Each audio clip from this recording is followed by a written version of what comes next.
Hey guys, welcome back to the channel. This is story about what if Wonder Woman betrays Naruto God Justice League Part 1. Before I start, please do support for more amazing content and comments for Part 2. Do consider to subscribe my channel and share my video to your friends and check out the description as well. Let's start the video. Uzumaki unknown, 15 years ago. The sound of pouring rain echoed in the darkness of Uzumaki. Kushina Uzumaki screamed as she pushed her newborn son out of her body. One of the maids instructed Kushina, "Come on, Kushina-chan, push." After an intense few minutes, Kushina's baby boy had finally born. She looked at her son and smiled. She said his name will be Uzumaki Naruto. Yes, he shall be a powerful heir to the throne. A gruff voice echoed through the room. She tiredly looked at her father, Uzumaki Erasure. His hair was white but still had red tufts in places. He wore the royal Uzumaki armor, which was black with a red spiral imprinted in the middle and a golden cloak bellowing behind him. The Uzumaki clan were a clan descended from the old gods and ancient demons, most notably Odin and Kagaya Otsutsuki. The clan was split into two categories: the royal bloods that were the most powerful of the clan and the branch members who were practically the foot soldiers. The Uzumaki had long since hidden themselves from the world due to the fact that they believed humans to be evil, and they were right, in a sense.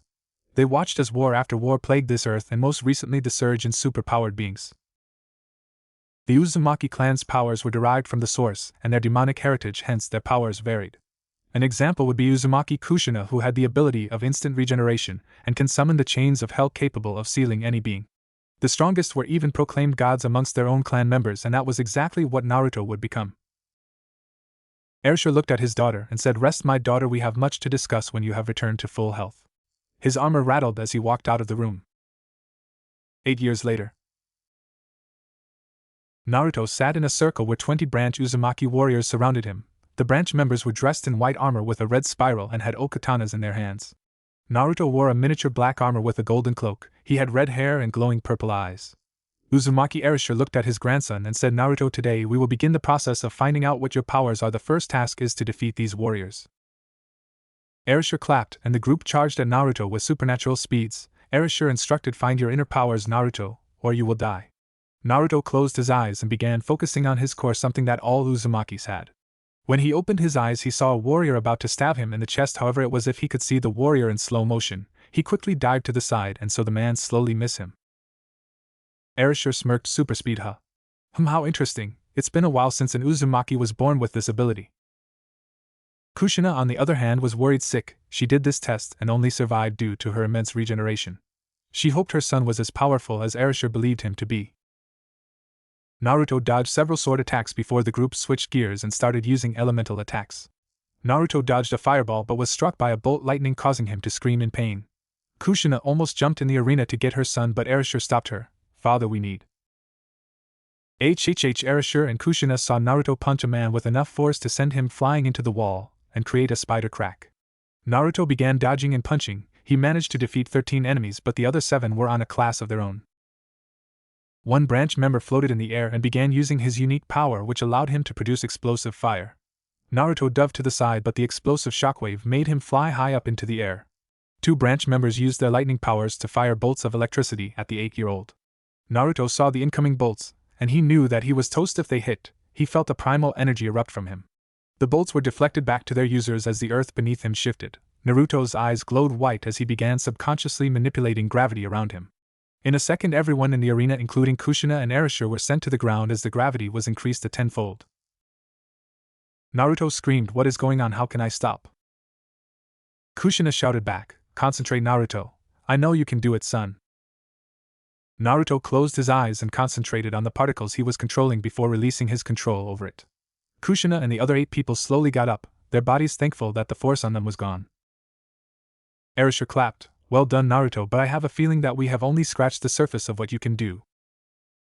Naruto nodded, but just as he was about to walk to his mother and grandfather, he felt an overwhelming amount of fatigue, causing him to faint on the spot. Kushina ran to her son, and Erasure merely stood there. He thought, "This is a beginning of a new era for our clan, and I am going to make sure my grandson is the one to lead us to glory." 2 years later. A 10-year-old Naruto stood in the middle of the training room following the katas his mother was showing him. 2 years ago, his grandfather began intensifying his training. He would train 7 days a week due to them finding out he had the adaptive regeneration of his mother. They also found out he had a form of telepathy allowing him to read minds and manipulate them only if they had eye contact. Kushina said, "Good job, Naruto-kun. Tomorrow we will continue your training." Naruto nodded and trudged off to his room. Kushina turned to the dark corner in the room. "What have you found out?" A shadow erupted from the corner, and then turned to a hooded figure. The figure replied, "The Branch family are preparing to wage a civil war. Your uncle is responsible for the rise and riots outside the citadel." Kushina scratched her chin. "I suppose you have told my father this." The figure merely nodded. "We must guard the orb. If they gain control over it, they could use it gain control over the world." The orb was a flux of energy that contained the energy of every dead Uzumaki. Each Uzumaki had an energy core allowing them to create clones, walk up walls, and do various other things. When an Uzumaki died, their dead body would be taken to the citadel, and they would harvest the remaining energy, adding it to the orb of energy that lay underneath the citadel. 5 years later. Over the last 5 years, tensions began increasing, and recently the entire branch had risen up against the smaller royal family, stating they had a right to have everything that the royal family had. They were being led by a man named Ryo Uzumaki, who was Kushina's uncle. The branch members had begun to siege the citadel in the last year, and the elite guard were the only thing capable of holding them back. The other lords were either old or very young to fight, and they were running out of water and food. Erasure had declared that they had only one choice, and that kill them all until they stopped resisting. Unknown to them, Ryo had begun using secret tunnels he knew as a kid to find his way to the orb. So a day later, every Uzumaki in the royal family who could fight attacked the branch family who camped outside the citadel. The battle was intense, but the royal family's superior powers overwhelmed the branch family's vast numbers. The battle, however, wasn't without consequence, and almost half the island had been destroyed. The citadel towers being heavily damaged, and many casualties had occurred. Women and children were caught in the crossfire and had perished. Kushina limped into the throne room looking for her father and Naruto. Her body regenerated the damage she sustained from the battle. Her father had grown too old to effectively fight, whereas her uncle, according to her spy, was using demonic spells to keep his youth. She saw the throne had shifted to the side, showing that her father must have gone downwards to where the orb was. Once her leg had healed, she ran towards the stairs at inhuman speeds and only ran faster when she heard Naruto screaming as well. Once she arrived, she was sickened by what she saw. Erasure lay beside Naruto dead. A gaping hole in his abdomen being the cause of death, Naruto was on his knees as he saw the man in front of him. He had faded red hair and had 3 eyes. The top eye had a purple ring shape with tomos in it. Naruto's eyes were shadowed. He muttered, "You killed Grandpa." Ryo laughed evilly. "Yes, I suppose I killed my brother. Oh, look, your mother has come to join the party." Kushina glared at her uncle and said, "Get away from the orb now." But the man didn't listen. Instead, he launched a black orb at Kushina, who dodged only for it to turn around, shape itself like a lance, and stab her in the chest. The man grinned. "No point resisting, Kushina. That thing destroys you down to a molecular level. In other words, you'll be atomized." Kushina coughed. "Naruto, I love you, my son. Listen to me, no matter what happens, you have to live on. Please." And like that, Kushina exploded in a dome of energy. Naruto screamed as he watched his mother die in front of his eyes. His powers went haywire as gravity was increased 1,000-fold, the earth itself crushed inwards, the walls crumbled, and Ryo was sent straight into the ground. Ryo managed to say, "Boy, stop this madness, you are destabilizing the orb." But Naruto screamed in anguish, even more, causing gravity to increase even more. Ryo's eyes widened when the stand that was holding the orb cracked and broke. The orb touched the ground in that second. The entire island was enveloped in a blue light before it exploded in a blue energy dome that could be seen from space. Inside the dome, Naruto screamed in pain as the combined energy of the deceased Uzumaki entered his body. He heard the voices of the dead within his mind and felt every part of his body was on fire.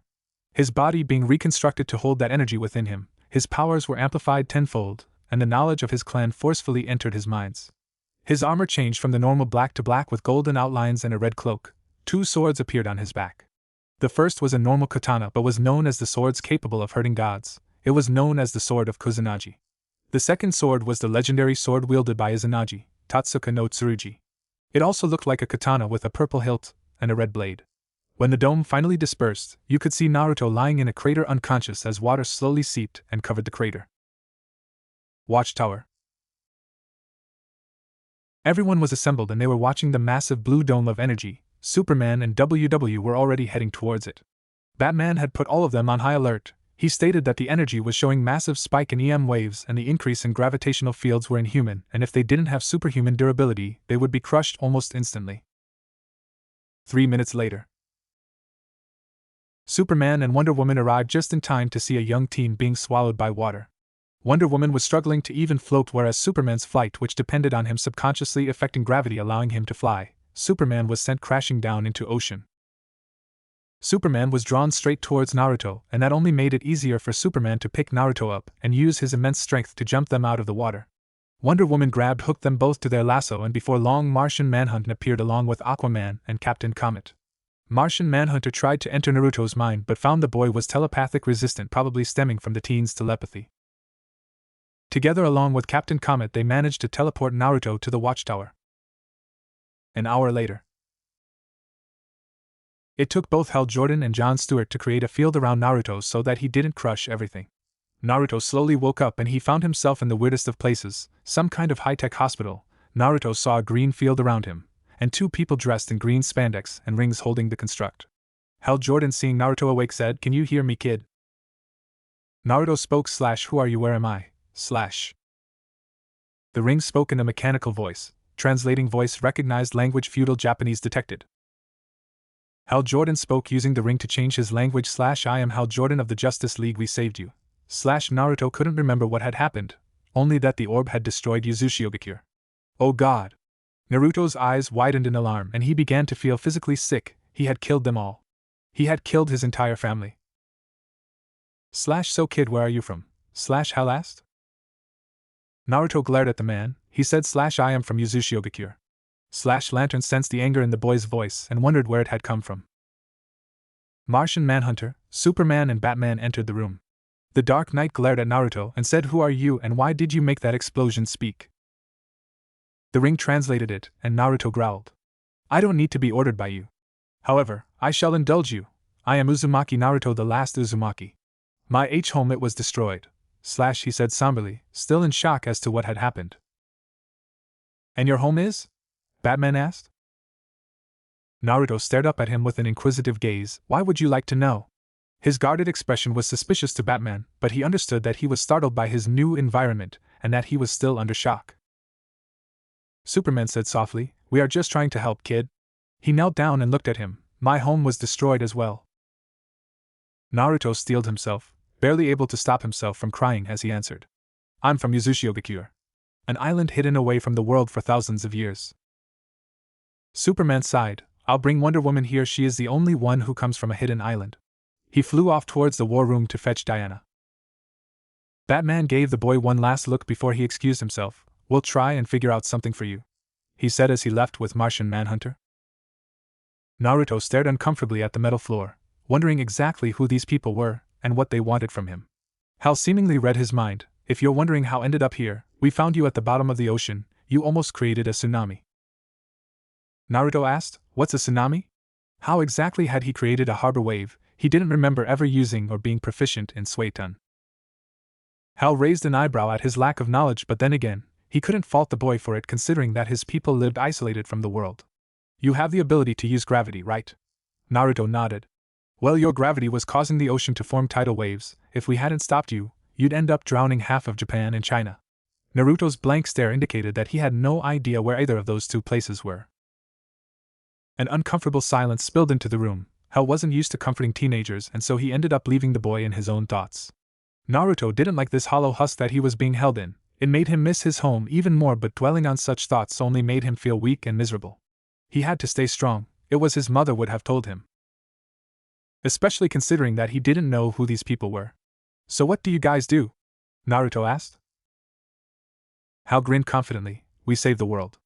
Naruto raised an eyebrow at his boastful comment but found no indication that he was lying, and his negative emotion sensing wasn't flaring up like a red light, so he knew that they didn't want to attack him. "So you are heroes then?" he said. "Warriors like me?" Hal said, "Yes, we are like you."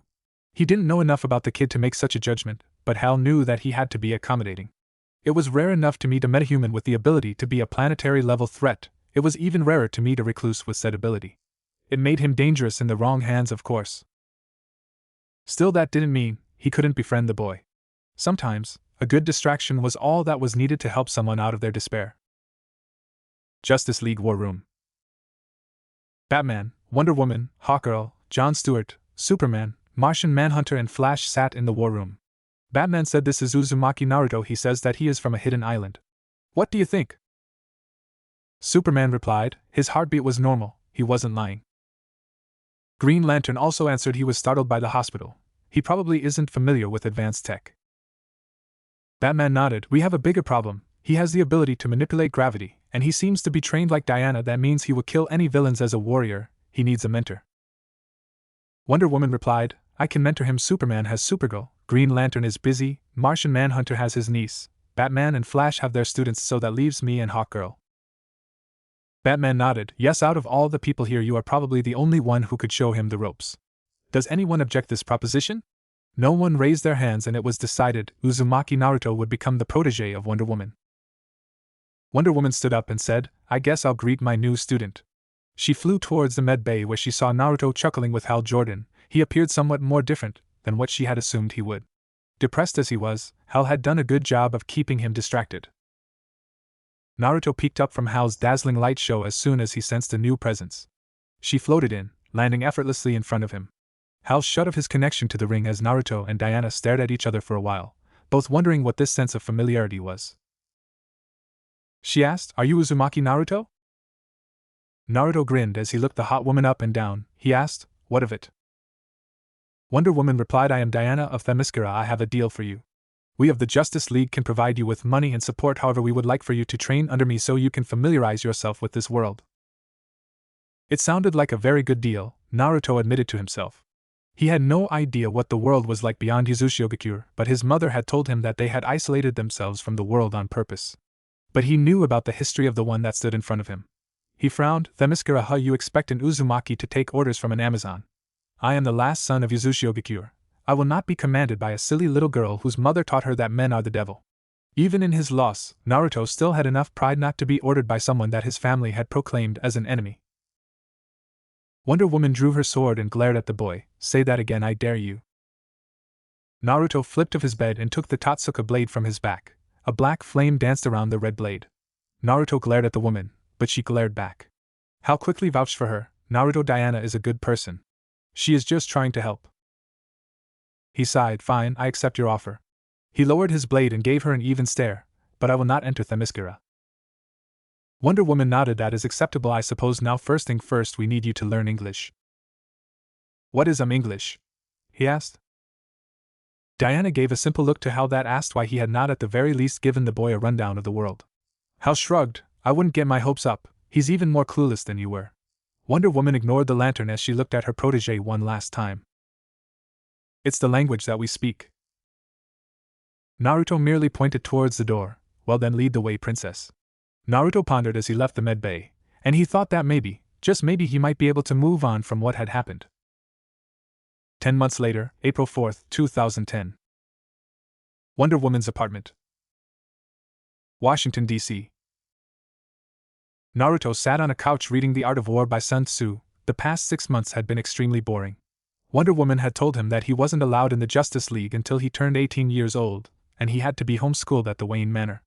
However, that wasn't a problem considering Naruto's speed reading and vast telepathy. It was pretty easy for him to recall everything he read. It took him a while to understand a few things like physics, but his tutor had stated that Naruto could easily reach the level of people his age in a few more months. He, however, was allowed to train with Wonder Woman, and the two would spar for hours. It was a fact that they were even in hand-to-hand combat, and weapon proficiency making each of their spar extremely competitive. So far it was 30 to Naruto, and 29 to Wonder Woman. He did, however, question the rule the Justice League had on not killing their enemies. He didn't understand the purpose of leaving a foe alive if he was a murderer, but since he was dependent on them, he would just follow the rule for now. However, considering that most of Wonder Woman's fights involved going to Greece, it was no surprise that no one even knew of him apart from the occupants of Greece. He had been shown once or twice helping Wonder Woman defeat Cheetah, but that was all really. He was getting antsy at not being able to fight a worthy foe. Of course, there were positives, since Batman said it made him better at covert missions as he would stay under the radar of major villains. Naruto sighed as he finished the last page of the book. He threw the book to the side and walked towards the kitchen to get himself a drink when heard Wonder Woman's TV switch on. Batman's face appeared. Hal Jordan requires your assistance, and Coast City coordinates will be sent your visor. Right, I am on it. His body glowed in ethereal gold as one of the seals on his chest summoned his new armored costume. Naruto still had the same body armor, except he now had a black metallic mask that had a red visor on it. Batman said it would be wise for Naruto to have a navigating system since he didn't know the exact map of America and would simply get lost. However, unknown to Naruto, Batman had a secret agenda, which was to analyze Naruto's fights and make a contingency file against Naruto if he decided to go rogue. Naruto flew out of the penthouse and towards his target with speeds equaling that of lightning. Meanwhile, Hal Jordan was fighting Sinestro, and the two were equally matched. However, the tides changed when Solomon Grundy showed up. It suddenly became 2-on-1 and he called for backup, but most of the league were already fighting their own foes, so he was going to get backup in the form of his favorite teenager, Uzumaki Naruto, or as everyone else knew him, Kage. He dodged to the side as Grundy threw a car but was hit in his back by a beam from Sinestro. Hal was sent crashing into the ground and was about to get hit by Grundy when all of a sudden a blur smashed into Grundy with such force that it drove him through several buildings. Grundy landed in Coast City Park with Naruto floating over him. Naruto said calmly, "Give up, you gray monster." Grundy shouted, "Grundy, kill Armor Boy." Grundy jumped and tried to tackle, but Naruto dodged and cut him across the chest with Kusanagi. Naruto smirked, "This is my blade Kusanagi, it can cut the strongest of beings, and you are from having such a status, but you will be enough to entertain me for now." Naruto sheathed his sword and said, "Come beast, I will fight you with my fists." Naruto flew towards the standing Grundy and delivered a punch that shattered its jaw but watched as it healed with ease. Naruto grinned, "Yes, you will be a worthwhile foe." He appeared beneath Grundy, who was clueless as to where Naruto had vanished, and delivered an uppercut that sent him soaring into the air. Naruto merely used his gravity powers to send Grundy spiraling downwards into the ground. Grundy hit the ground hard enough to make a massive crater, however he only had minimal damage. Naruto watched as the beast rose with an enraged face before it charged at him. Naruto let the beast hit him with a massive hook that sent him flying into the water fountain. Naruto rose from the water unharmed and his red visor turned flash blue as Naruto fired a massive beam of blue energy from his eyes that knocked Grundy back hundreds of meters. Grundy roared, but Naruto shook his head. "You've gotten boring, beast, it's time to end you." He flew towards the beast and struck a flat palm that hit Grundy in the middle of the chest, making him stumble. Naruto performed a tiger hand seal and muttered, "Fuinjutsu, prison seal." Fuinjutsu marks spread all over Grundy's body, immobilizing the beast. Naruto said, "I'll leave you here for the police. I hope that next time we meet you will give me a better fight." Naruto saw Hal Jordan fly towards him. Hal shouted, "Great job, Naruto, although you could have done with less collateral damage." Naruto snorted, "Where is the fun with that? So where did Sinestro go?" Hal Jordan replied, "He left via a portal. He wasn't expecting for me to have backup." Naruto said, "Well, I should be heading back. Diana will have my head if I don't get to the penthouse for dinner." Hal laughed, "She has you whipped, man. It's like you two are dating." Naruto retorted, "She has a boyfriend, remember Superman?" Hal shrugged, yes, the Boy Scout managed to bag an Amazon, but for a long time their relationship has been strained. Nearly every hero in the Watchtower bet on how long they would last. I still say that won't even last the rest of the year. Naruto replied, "Well, they seem pretty good to me this morning. Got to go, Jordan." Hal waved by as he saw Naruto blast into the air, traveling at transonic speeds towards Washington, D.C. Diana's apartment. Naruto flew through the open window and saw Diana sitting on the couch talking to Superman through Skype. Naruto landed softly and Diana looked at her protege and asked, "Where did you go?" Naruto replied, "Coast City, fought Grundy. He was an interesting beast." Diana said, "There's some lasagna in the oven if you want some food." Naruto grinned, "Thanks, I'll eat it later." Wonder Woman merely nodded and returned to her conversation with her boyfriend. Naruto looked back at his mentor with a frown. He didn't understand what she saw in the Kryptonian, but he dare not say his opinion in front of her. Next day. April 5, 2010. Naruto walked out of the Wayne Manor with Alfred Pennyworth, who was the loyal butler for the Wayne family. Alfred spoke, "Same time tomorrow, Master Uzumaki." Naruto wore a black muscle shirt and leather jacket with a pair of blue jeans. He wore a heavy backpack that contained all of his books. Naruto said, "Thank you, Alfred." Naruto blasted himself into the air using clouds as cover, traveling at a cruising speed of 400 miles per hour, his telescopic eyesight allowing him to see the dark city known as Gotham. Gotham was an infamous city known for having the highest crime rates in all categories from theft to mass murder. It was a haven for criminals, mercenaries, and corrupt government officials, and the increase in metahuman villains like Poison Ivy and Clayface didn't help. Naruto suddenly heard a scream from downwards, and the mental laughter that followed sounded feminine. He spun him towards the direction of the sound before diving with enough speed to surpass that of a bullet twice. Down at Gotham Docks. Harley Quinn, Catwoman, and Poison Ivy laughed as Plants held onto to a female cop. "You came at the wrong time, darling. We were just about to steal some expensive shipment." The cop screamed as Harley Quinn drew a gun, but before she could pull the trigger, a massive amount of gravity pushed them to the ground. Naruto hit the ground, his voice dark as he spoke, "You will not be killing anyone today." Catwoman looked at the teen curiously, and she could tell he would kill them in an instant. However, Harley jumped and tried to clobber Naruto with a bat. Naruto grabbed her and threw her straight at a container almost as if she was a mere ball to him. She hit the metal container with her head and dented it before slumping unconscious. Naruto's grin didn't leave his face. She won't remember any of this now. Who else wants to get beaten? Poison Ivy looked at him. You're strong. Why are you on the sides of the angels? Naruto grinned, turned demonic. Oh darling, me on the side of the angels. You don't know me at all? He charged at her but was stopped by a batarang. He turned and saw Batman looking at him. The man shook his head, telling Naruto he would handle it. Naruto smiled. Well, that's my cue, girls. Hopefully we won't see each other under such unpleasant circumstances. Batcave. Bruce replayed the fight between Grundy and Naruto. He typed a few things into his back computer, and the face of Silas Stone appeared on the gigantic screen. Silas asked Batman, I suppose you want the data from what Grundy was restricted with? Batman merely nodded. Silas continued, well, from what I can deduce is that the boy used an unknown energy to induce the immobilization. However, I found that in the middle of Grundy's chest there was text written in Japanese and translated as prison or something. Batman asked, have you studied the energy? Silas answered, well, we only had residual energy to work with, but from what we can see it is unlike any energy we have encountered. The closest it resembles is chi from the ancient texts and the energy that the new gods use for their powers. However, it functions as an energy source that can be converted into other types of energy like thermal or electrical energy. Batman scratched his chin. So what you're saying is that this energy has many applications? Silas nodded. Yes, it could enhance a human's current condition and make them high supernatural in terms of physical aspect. The person who managed to seal Grundy has only scratched the surface of what his energy could do, and I am pretty sure he doesn't know how to use it properly yet. Batman replied, thank you for the information, Dr. Stone. I'll be sure to contact you if something else comes up. The screen switched off and Bruce sighed in his seat. Alfred asked, sir, are you still spying on Master Uzumaki? Bruce replied, yes, his powers are a secret to all of us, and he continues to slowly show more and more of his abilities. He pressed a button and two metahumans appeared on the screen. These are the youngest metahumans that I have classified as planetary level threats. Alfred read them out: severe threat level, Supergirl, Kid Flash and Kage. Bruce nodded. Supergirl has the potential to become as strong as her cousin, and Kage has proved he could go in a fist fight with Wonder Woman and beat her in all categories with the exception of experience. His gravity powers allow him to increase his super strength by making things light. Supergirl may be in the Justice League, but she is far from being mature, and Kage is getting antsy sitting and learning all day long. His fight with Grundy proved that. Alfred sighed. If I may, Master Bruce, why don't you simply allow Naruto to join the Justice League? By all means, he is capable of fighting the foes of both Wonder Woman and Superman. Bruce leaned to his chair and replied, surprisingly, many have voted Naruto to not be allowed to join the League until such a time that Wonder Woman and the rest of the original team members agree that he is ready. Alfred shook his head. Naruto is a warrior, and idle warriors are always irritable. He wants to fight someone strong, as that is the way he was brought up.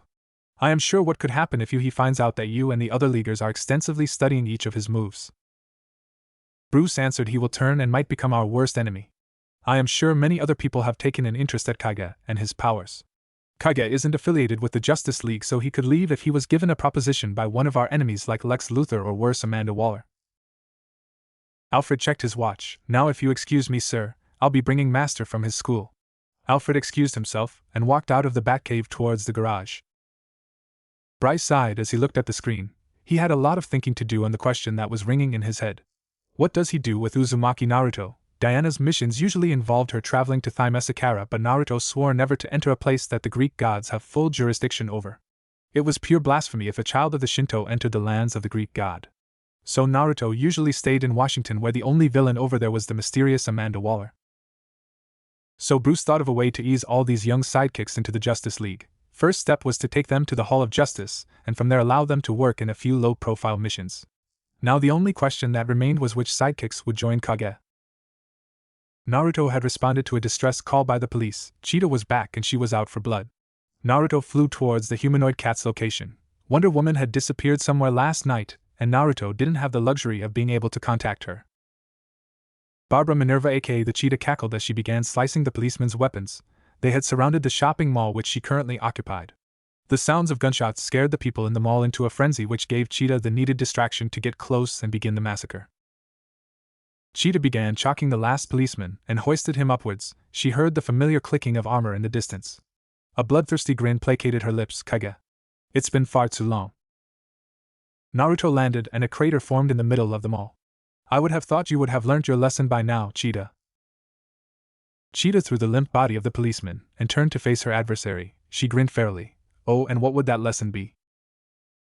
Naruto unsheathed Kosangi, that you cannot beat me. Cheetah laughed. I've been upgraded. She dashed towards her long claws unsheathed. Naruto stepped backwards in surprise at Cheetah's newfound speed. He used his sword to block a powerful slash towards his torso. He jumped to the side to avoid another. Cheetah's claws ripped through an entire pillar holding them all. Damn! She is not just faster. Cheetah shouted, tell me where your master is, Kage. Naruto's visor flashed red and the cheetah was sent to the ground by a wave of gravity. I am no one's slave, Cheetah. You sure fooled me. She cackled, trying her best to rile the young hero up. Naruto kicked the down beast and sent her through the opening mall and crashing into a car. She groaned as she slowly got up. I need to distract him. Naruto was suddenly in front of her. He was faster than her. Cheetah gritted her teeth as she went sent flying into the air and was sent back hurtling back into the street by Naruto's gravity pull. She coughed up blood. He was ruthless, even more so than her rival, Wonder Woman. She got up slowly and saw a blue energy beam coming towards her with what little balance she had. She rolled out of its way only to be hit by an explosion of a vehicle next to her. She lay on the ground and saw Naruto's Kosangi pointed between her eyes yield. She growled, never. And in a flash, she got up, surprising Naruto, and her claws clashed against his armor. Naruto dodged a roundhouse kick but was punched in the torso, sending him flying into a car. The cheetah was getting faster and stronger. He flew into the air just in time to watch Cheetah barreling into the dented car and hurling it across the street. A powerful jet of chakra flew from his visor and went towards Cheetah, but she managed to dodge it. In an act of desperation, Naruto increased the gravity 100-fold, sending Minerva to the ground but also crushing everything in the block. Naruto was shocked to see Cheetah resisting the increase in gravity. Her body was turning more and more into that of a beast. A sigh of relief overcame Naruto when a lasso whipped past him and around the cheetah's neck. Cheetah was sent flying through the already damaged mall. Naruto returned the gravity to normal as Wonder Woman zoomed past him and towards the injured cheetah. Naruto followed in suit. Cheetah was capable of keeping up with just Naruto, but the deadly combination of him and Wonder Woman proved too much for her. She was knocked unconscious by a blow to the head by Naruto. Naruto said, "Where were you?" Wonder Woman replied, "Metropolis. I was assisting Superman against Metallo and Lex Luthor." Naruto merely grunted.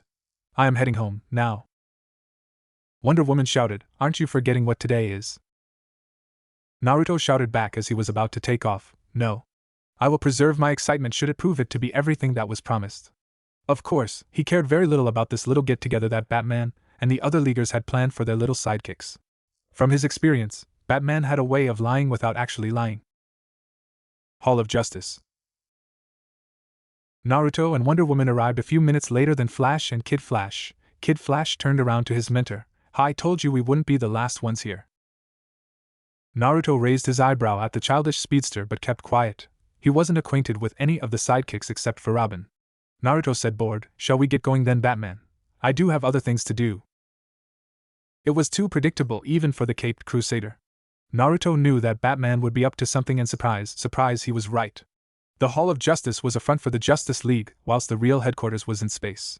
It was classified and he doubted that any of the sidekicks knew about it except for Robin. Green Arrow's sidekick snarled, "Like what?" Naruto looked at the boy with a lazy eye. He asked, "What was your name again?" Red Hood read Speedy. That was it. Speedy's eyebrows twitched. "You damned." He was silenced when he was faulted to the ground by Naruto flexing his arm.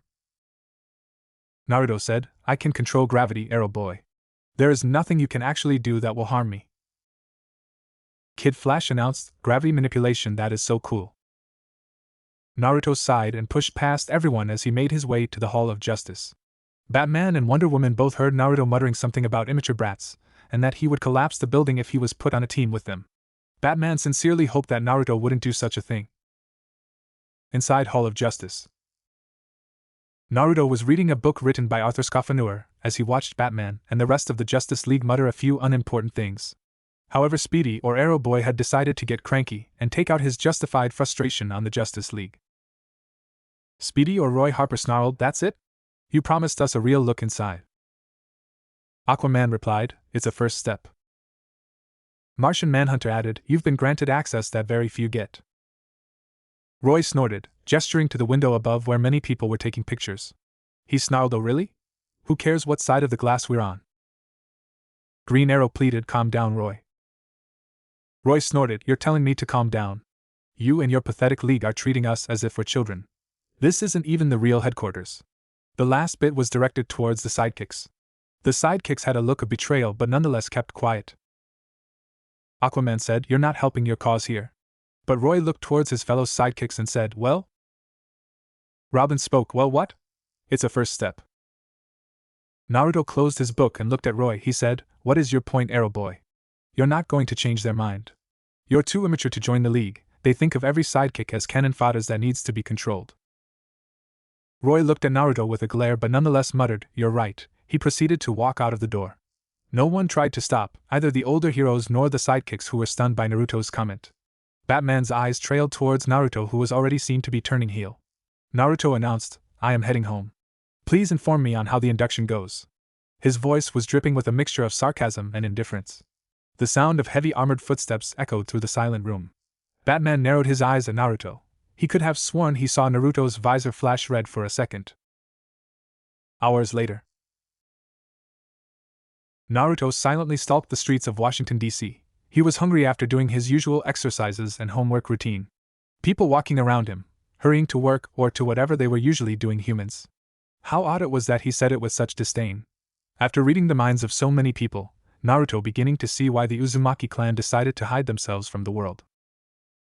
Naruto trudged through the streets so busy in thought until he was interrupted by a beeping on his watch. He pressed a button and saw Robin's face appear. "Kage, we need your help." Naruto sighed. "What is it?" "We've been captured by Cadmus. I'll send you the coordinates." "I'll be right there." With a burst of speed, Uzumaki Naruto had disappeared from the street as if he was never there. Unknown to him, however, a small camera on the street sent a message to the owner, and that was when Naruto had finally been recognized by the infamous Amanda Waller. Cadmus. Naruto, dressed in his armor, flew straight towards Cadmus, his HUD identifying Robin, Aqualad, Kid Flash, and an unknown friendly in combat with one hideous blue monster. A grin formed as he increased his speed. Superboy was struggling to deal with Blockbuster. The being was for some odd reason too strong for the Superman clone. Blockbuster grabbed Superman's arm and threw him into the far wall. Aqualad quickly moved to the side as a blur smashed into Blockbuster's chest. The being was sent through the wall and into the air. The blur continued to follow the trajectory of the blue-skinned monster. Aqualad asked Robin, "Why did you call Kage? We didn't need him. The guy is probably going to kill Desmond." Robin face-palmed. He muttered, "Oh shit. He is going to kill Desmond. We need to go after him." "You're not going anywhere." A gruff voice scared the hell out of the teenagers. Batman and the Justice League had arrived. Robin turned around and quickly said, "We can explain." Superboy, who had just climbed out of the wall, said, "We don't need to explain anything." Batman and Superman's eyes traveled to the House of L insignia placed on the boy's chest. A frown was etched on Superman's face. Robin asked, "But we have to stop Naruto from killing Blockbuster." Superman answered, "Supergirl is handling it. Now please tell us what happened here." Robin scratched his head and said, "Well, back with Naruto." The beast landed in a children's playground. Naruto flew above it. "So, you're the beast that Robin was talking about. You're not tough at all. I suppose it's time I finished you off." His silver blade glistened in the moonlight, and he pointed it at the beast before beginning his descent.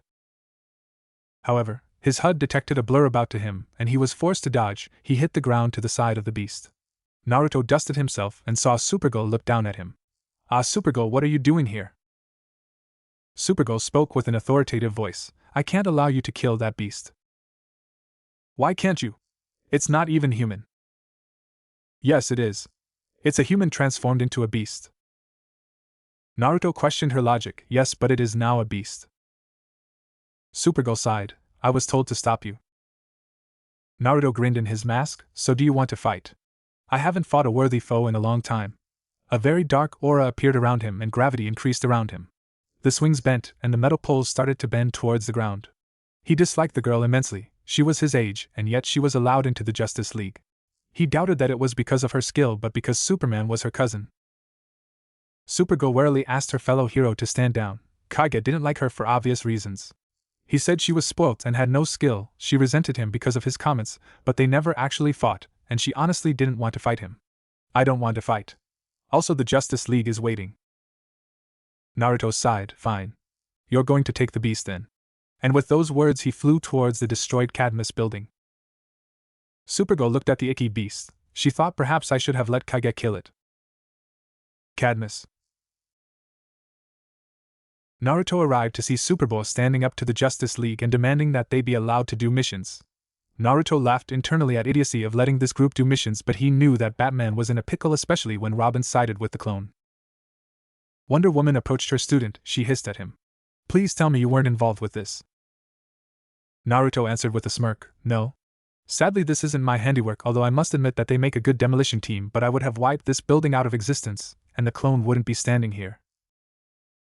Wonder Woman nodded. We are going to talk about what you said in the Hall of Justice later. Naruto merely shrugged.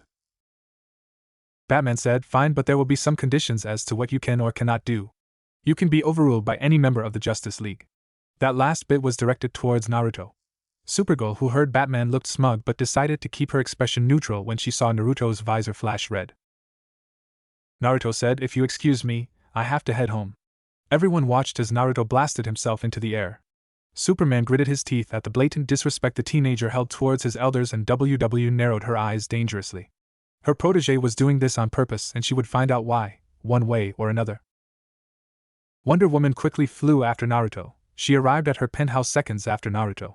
She quickly moved to grab Naruto's shoulders. She watched as Naruto's masked face turned towards her, his visor flashing red.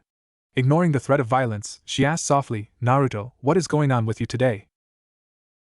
Naruto replied, nothing. Leave me alone. No. I will not leave you alone until you tell me what has come over you today. Naruto questioned, why do you care? Diana's facial expression explained it all. She cared about him. I care about you, Naruto. There is something bothering you. I just want to help you. Sadly, this is a matter that only I can resolve. Besides, you are only doing this because I am only your so-called protege.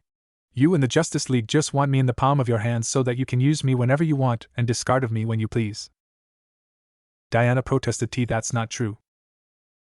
But Naruto didn't care.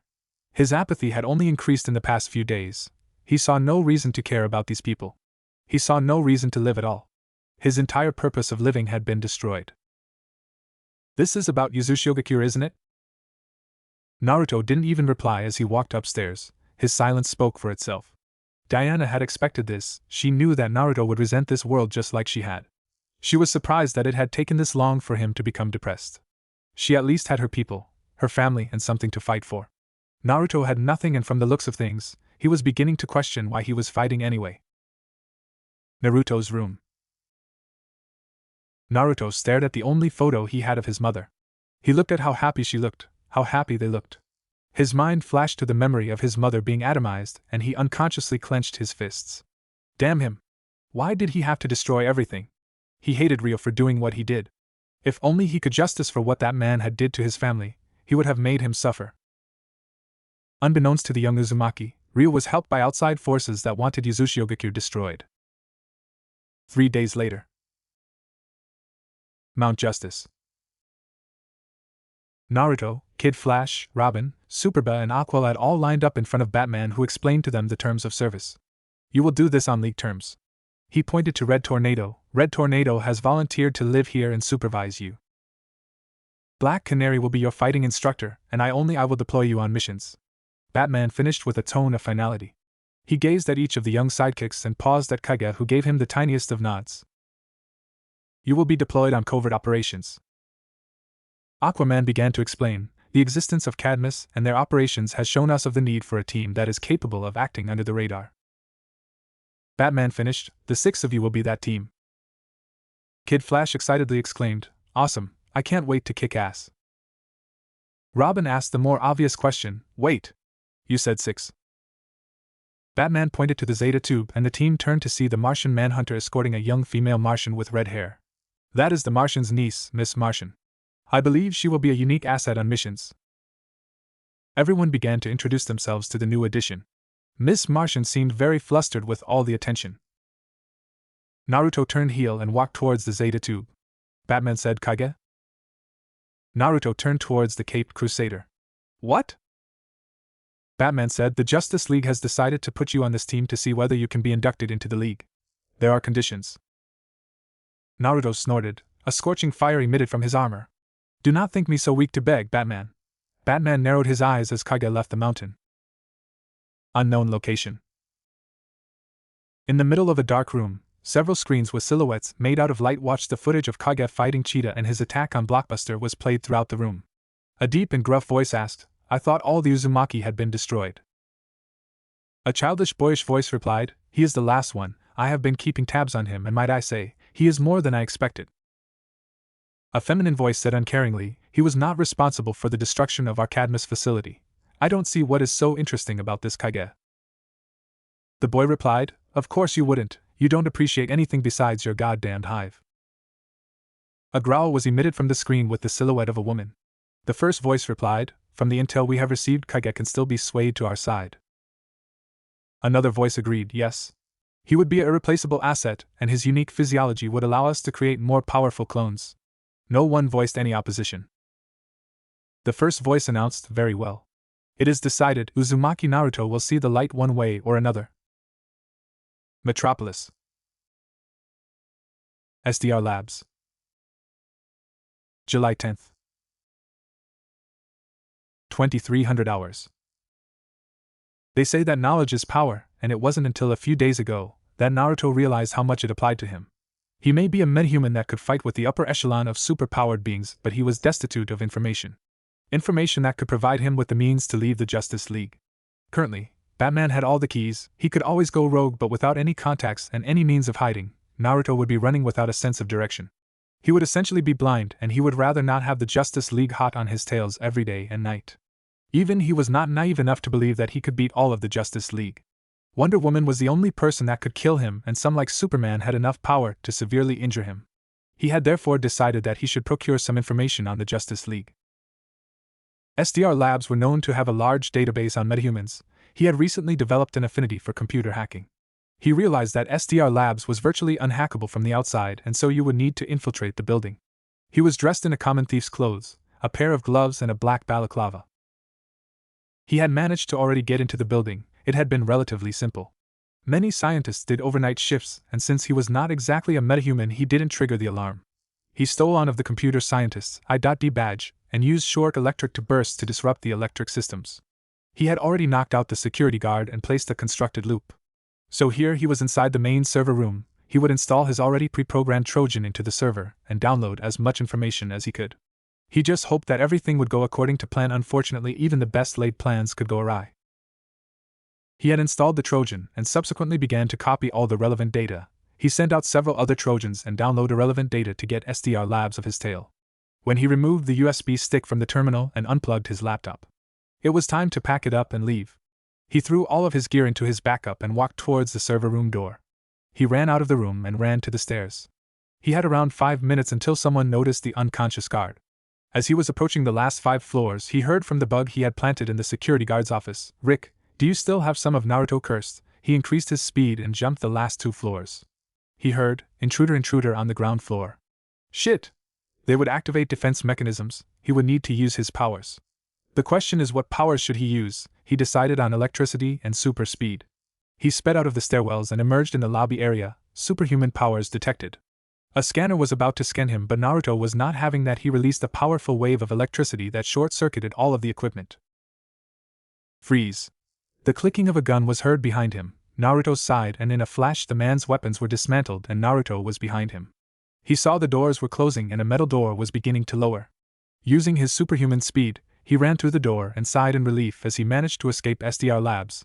He would have thought that their security system would be advanced enough to tackle Superman, but he guessed wrong. Then again, he was reminded why exactly they didn't need such an advanced security system when Supergirl appeared in front of him. She said calmly, "Turn yourself in and I won't have to harm you." Naruto didn't want to have to deal with her, so he used the one thing he brought to counteract her. A very powerful flashbang. It would cause her to momentarily lose her sight. He threw it at her face and it exploded. A bright explosion of light covered her vision, and she was forced to cover her eyes. By the time she had recovered from it, Naruto had disappeared into an alleyway 10 blocks away.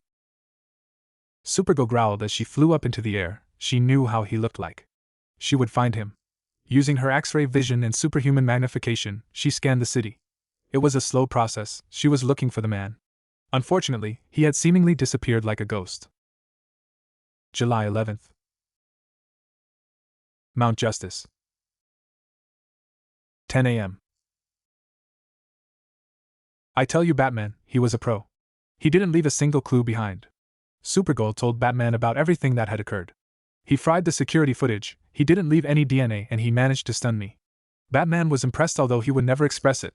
This young thief had showed the panache of an expert strategist. He had planned everything from cover to cover. Even if he was found, which would be very hard to do, he wouldn't be able to put him in jail. Any evidence the detective had gained beside what he actually stole would be circumstantial. Superman and Supergirl had two main weaknesses: kryptonite and magic. This thief exploited one of their strengths. He knew about Kryptonians' overpowered senses, and he used that against them. Batman gruffly answered, "I will look into it." He marched towards the Zeta Tube, intent on investigating this later on, but he needed to head over to the company first. Supergirl wanted some food, and she smelt something very delicious coming from the kitchen. Naruto was using his superhuman hearing to listen on the conversation. A smile played on his lips. Despite the minor setback and the fact that he never wanted to be seen by anyone in the Justice League, he was still happy that everything was going according to his plan, or at least the rough outlines he had come up with. He flipped the egg and the bacon, making sure that they were cooked to his standards. He heard, "Something smells good in here." Damn it! He turned around and he and Supergirl exchanged eye contact. She asked, "Who are you?" It was of course the first time she had seen him without his visor on or his full body armor. Batman had advised that he need not wear his visor in front of his new team.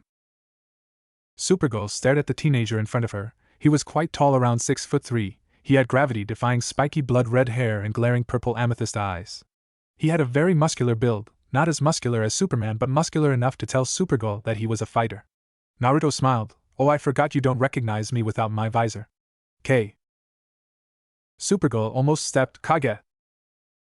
"Yes, that's me." To Supergirl, the awkwardness of being with her rival Kage was enough for her to want to leave. "So tell me, Supergirl, what is a member of the Justice League doing here?" Supergirl sighed. "It doesn't matter, I should probably get going." Naruto decided to cut the teen some slack. "You can stay, I made enough for two." Supergirl said nervously, "I don't want to interrupt your breakfast." Naruto chuckled. "It's fine, take a seat and I'll finish up for you."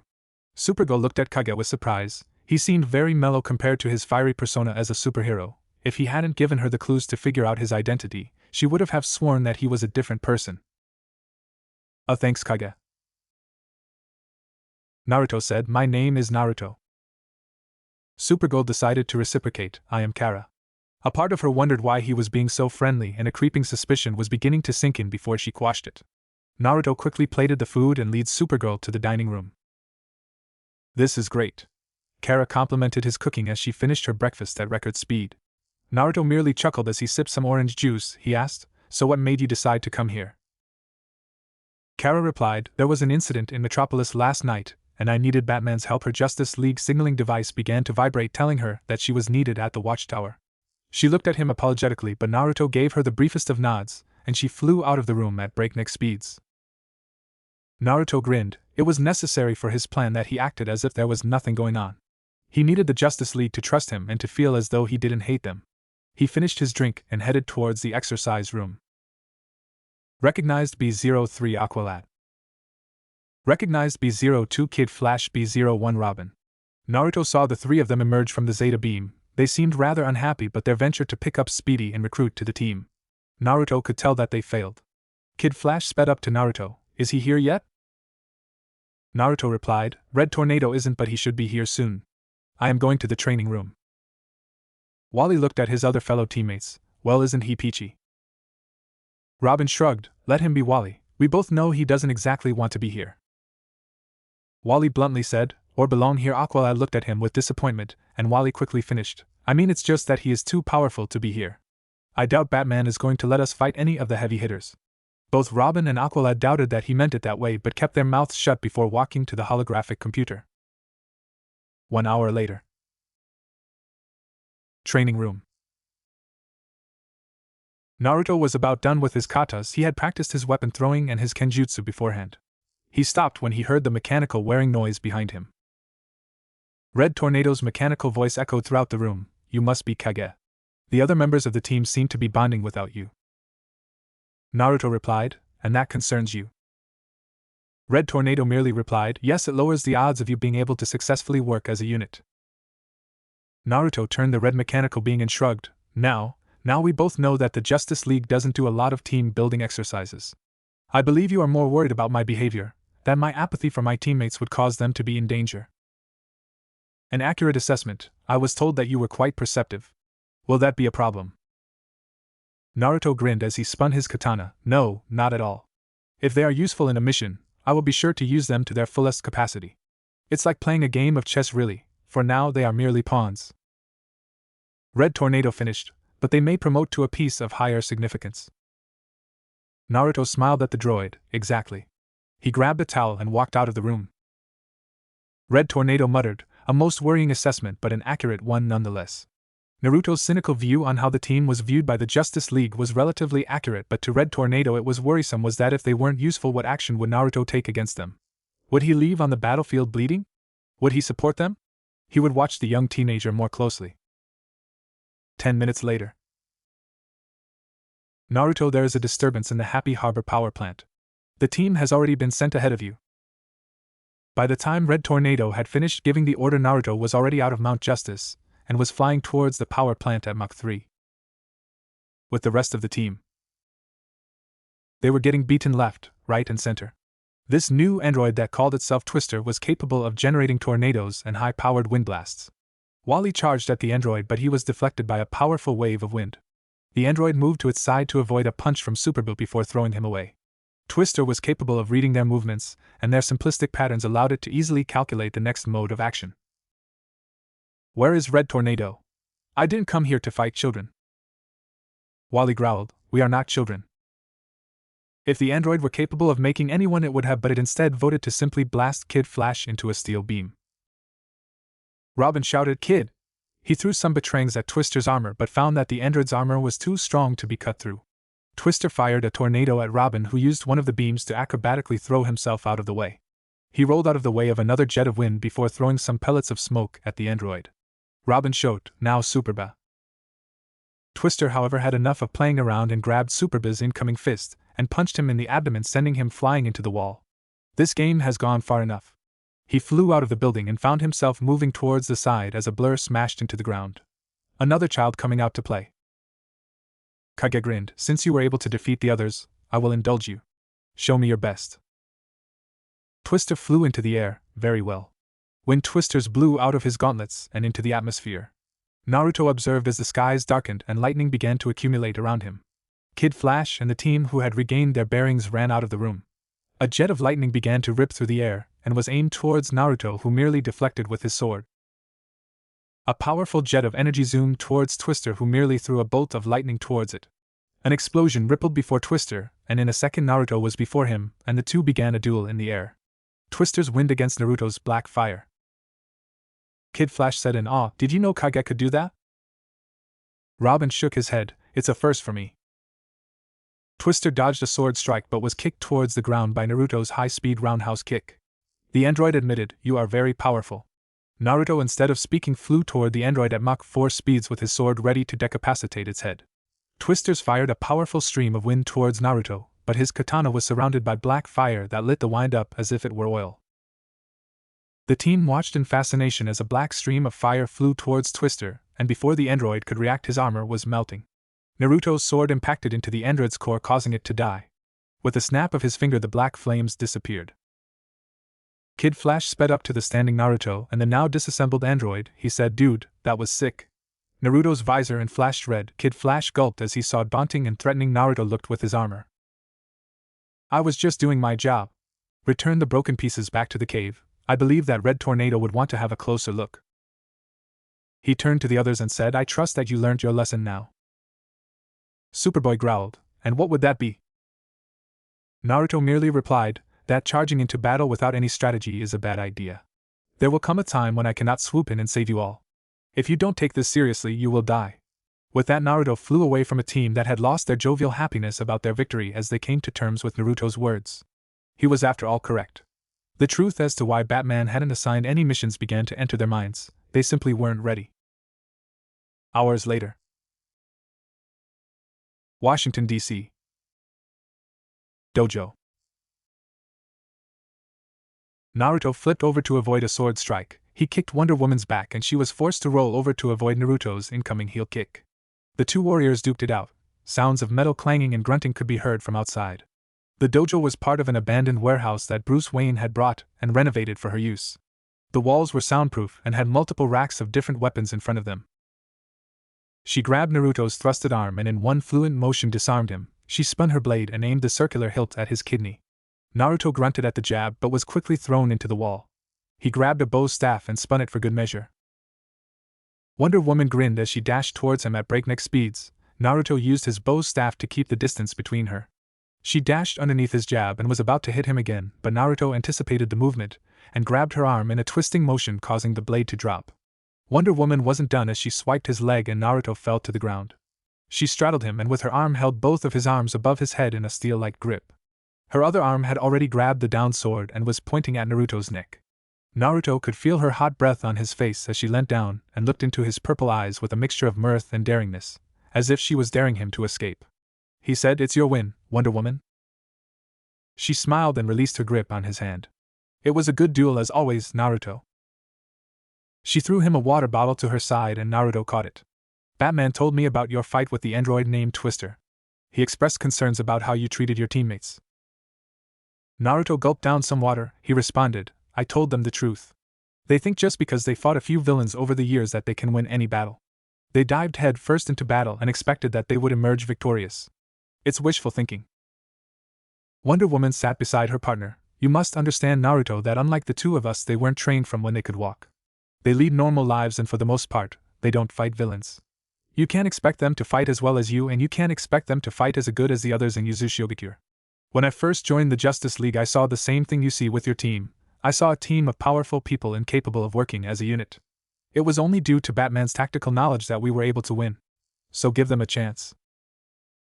Naruto sighed. "Fine." Diana smiled. She stood up. "I am heading over to Metropolis. I trust that you will be fine." Naruto merely nodded. He watched as she headed out of the dojo and towards the shower room, no doubt getting ready to go see Superman. Naruto found himself wondering whether he was beginning to develop feelings for Diana. He thought, "That's absurd. I would never fall for an Amazon. Besides, she was with Superman anyway." He looked at the fallen bow staff and picked it up. He spun it around his neck and impaled it into the wall. He quashed all of the emotions he was currently feeling as a darkness spread through his body. He had a plan and the plan was the most important thing right now. It was more important than the powerful feeling of loneliness that he was feeling. He thought, back in Uzushiogakure, you were royalty, you were important, but here you are nothing. It had taken a while to come to terms with that, but he realized that it had its perks. He was in effect a ghost, and ghosts didn't leave a trail. Wonder Woman's apartment. D.C., Washington. Batman had easily snuck into the apartment. Wonder Woman and Naruto both relied on their skill to ward of intruders rather any form of technology. He walked into Naruto's room. He saw a tripped wire and jumped over it. Well, it appeared Naruto was quite paranoid. The young Uzumaki's room was quite plain. A queen-sized bed was situated in the middle of the room. A rather intricate computer set up onto the left side beside the wooden wardrobe. He walked to the computer and pressed a few buttons. He narrowed his eyes when he saw the level of encryption that Naruto had put on the machine. He returned the computer back to sleep mode before walking around the room. He stopped at what seemed to be an Othello board with checker, chess and shogi pieces being placed around the board in a seemingly random way. The detective retreated from the room and thought, "What game are you playing, Naruto?" He couldn't stop feeling the nagging feeling that Naruto was planning something big. Back at the dojo, Naruto grinned as a kanji seal on his arm glowed red. He activated the camera bug in his room and found Batman walking out of his room. His experiment had worked. He figured out that Batman was a master of infiltration, but he was incapable of detecting any of his seals. A weakness that Naruto would happily expose. It was time for his next move. Uzumaki Academy. Branch. Classroom. The Uzumaki Academy was where the branch members trained their children. They taught them how to use their unique powers, their abilities, and most importantly how to wield chakra to its fullest potential. The royal family were more independent, and were trained in the citadel. That wasn't to say that they never brought their children to the academy. The Uzumaki clan had a tradition of yearly tournaments. The branch members would pit themselves against the royal family. In one classroom, the leader of the branch family Ryu Uzumaki was sitting in front of a classroom filled with children. He was giving them a lecture of the importance of learning how to control one's chakra. A student eagerly asked, "Ryo-sama, could you show us a jutsu?" The old Uzumaki sighed and smiled. "This technique is one of my favorite and most versatile in my arsenal. It's called the Kaige Bunshin no Jutsu." He crossed two fingers from both hands in a cross-like fashion and spiked his chakra. In a plume of smoke, two identical versions of Ryo stood on both sides of him. The image began to fade and another one became clearer. Ryo stood on a large pedestal in front of hundreds of people. He shouted, "For too long we have suffered under the tyranny of the royal family. They take out as ours and claim it belongs to them. They brand as slaves whilst they enjoy their lavish lifestyle. I say no more. I say we take back what is ours." A roar of approval followed. "Naruto!"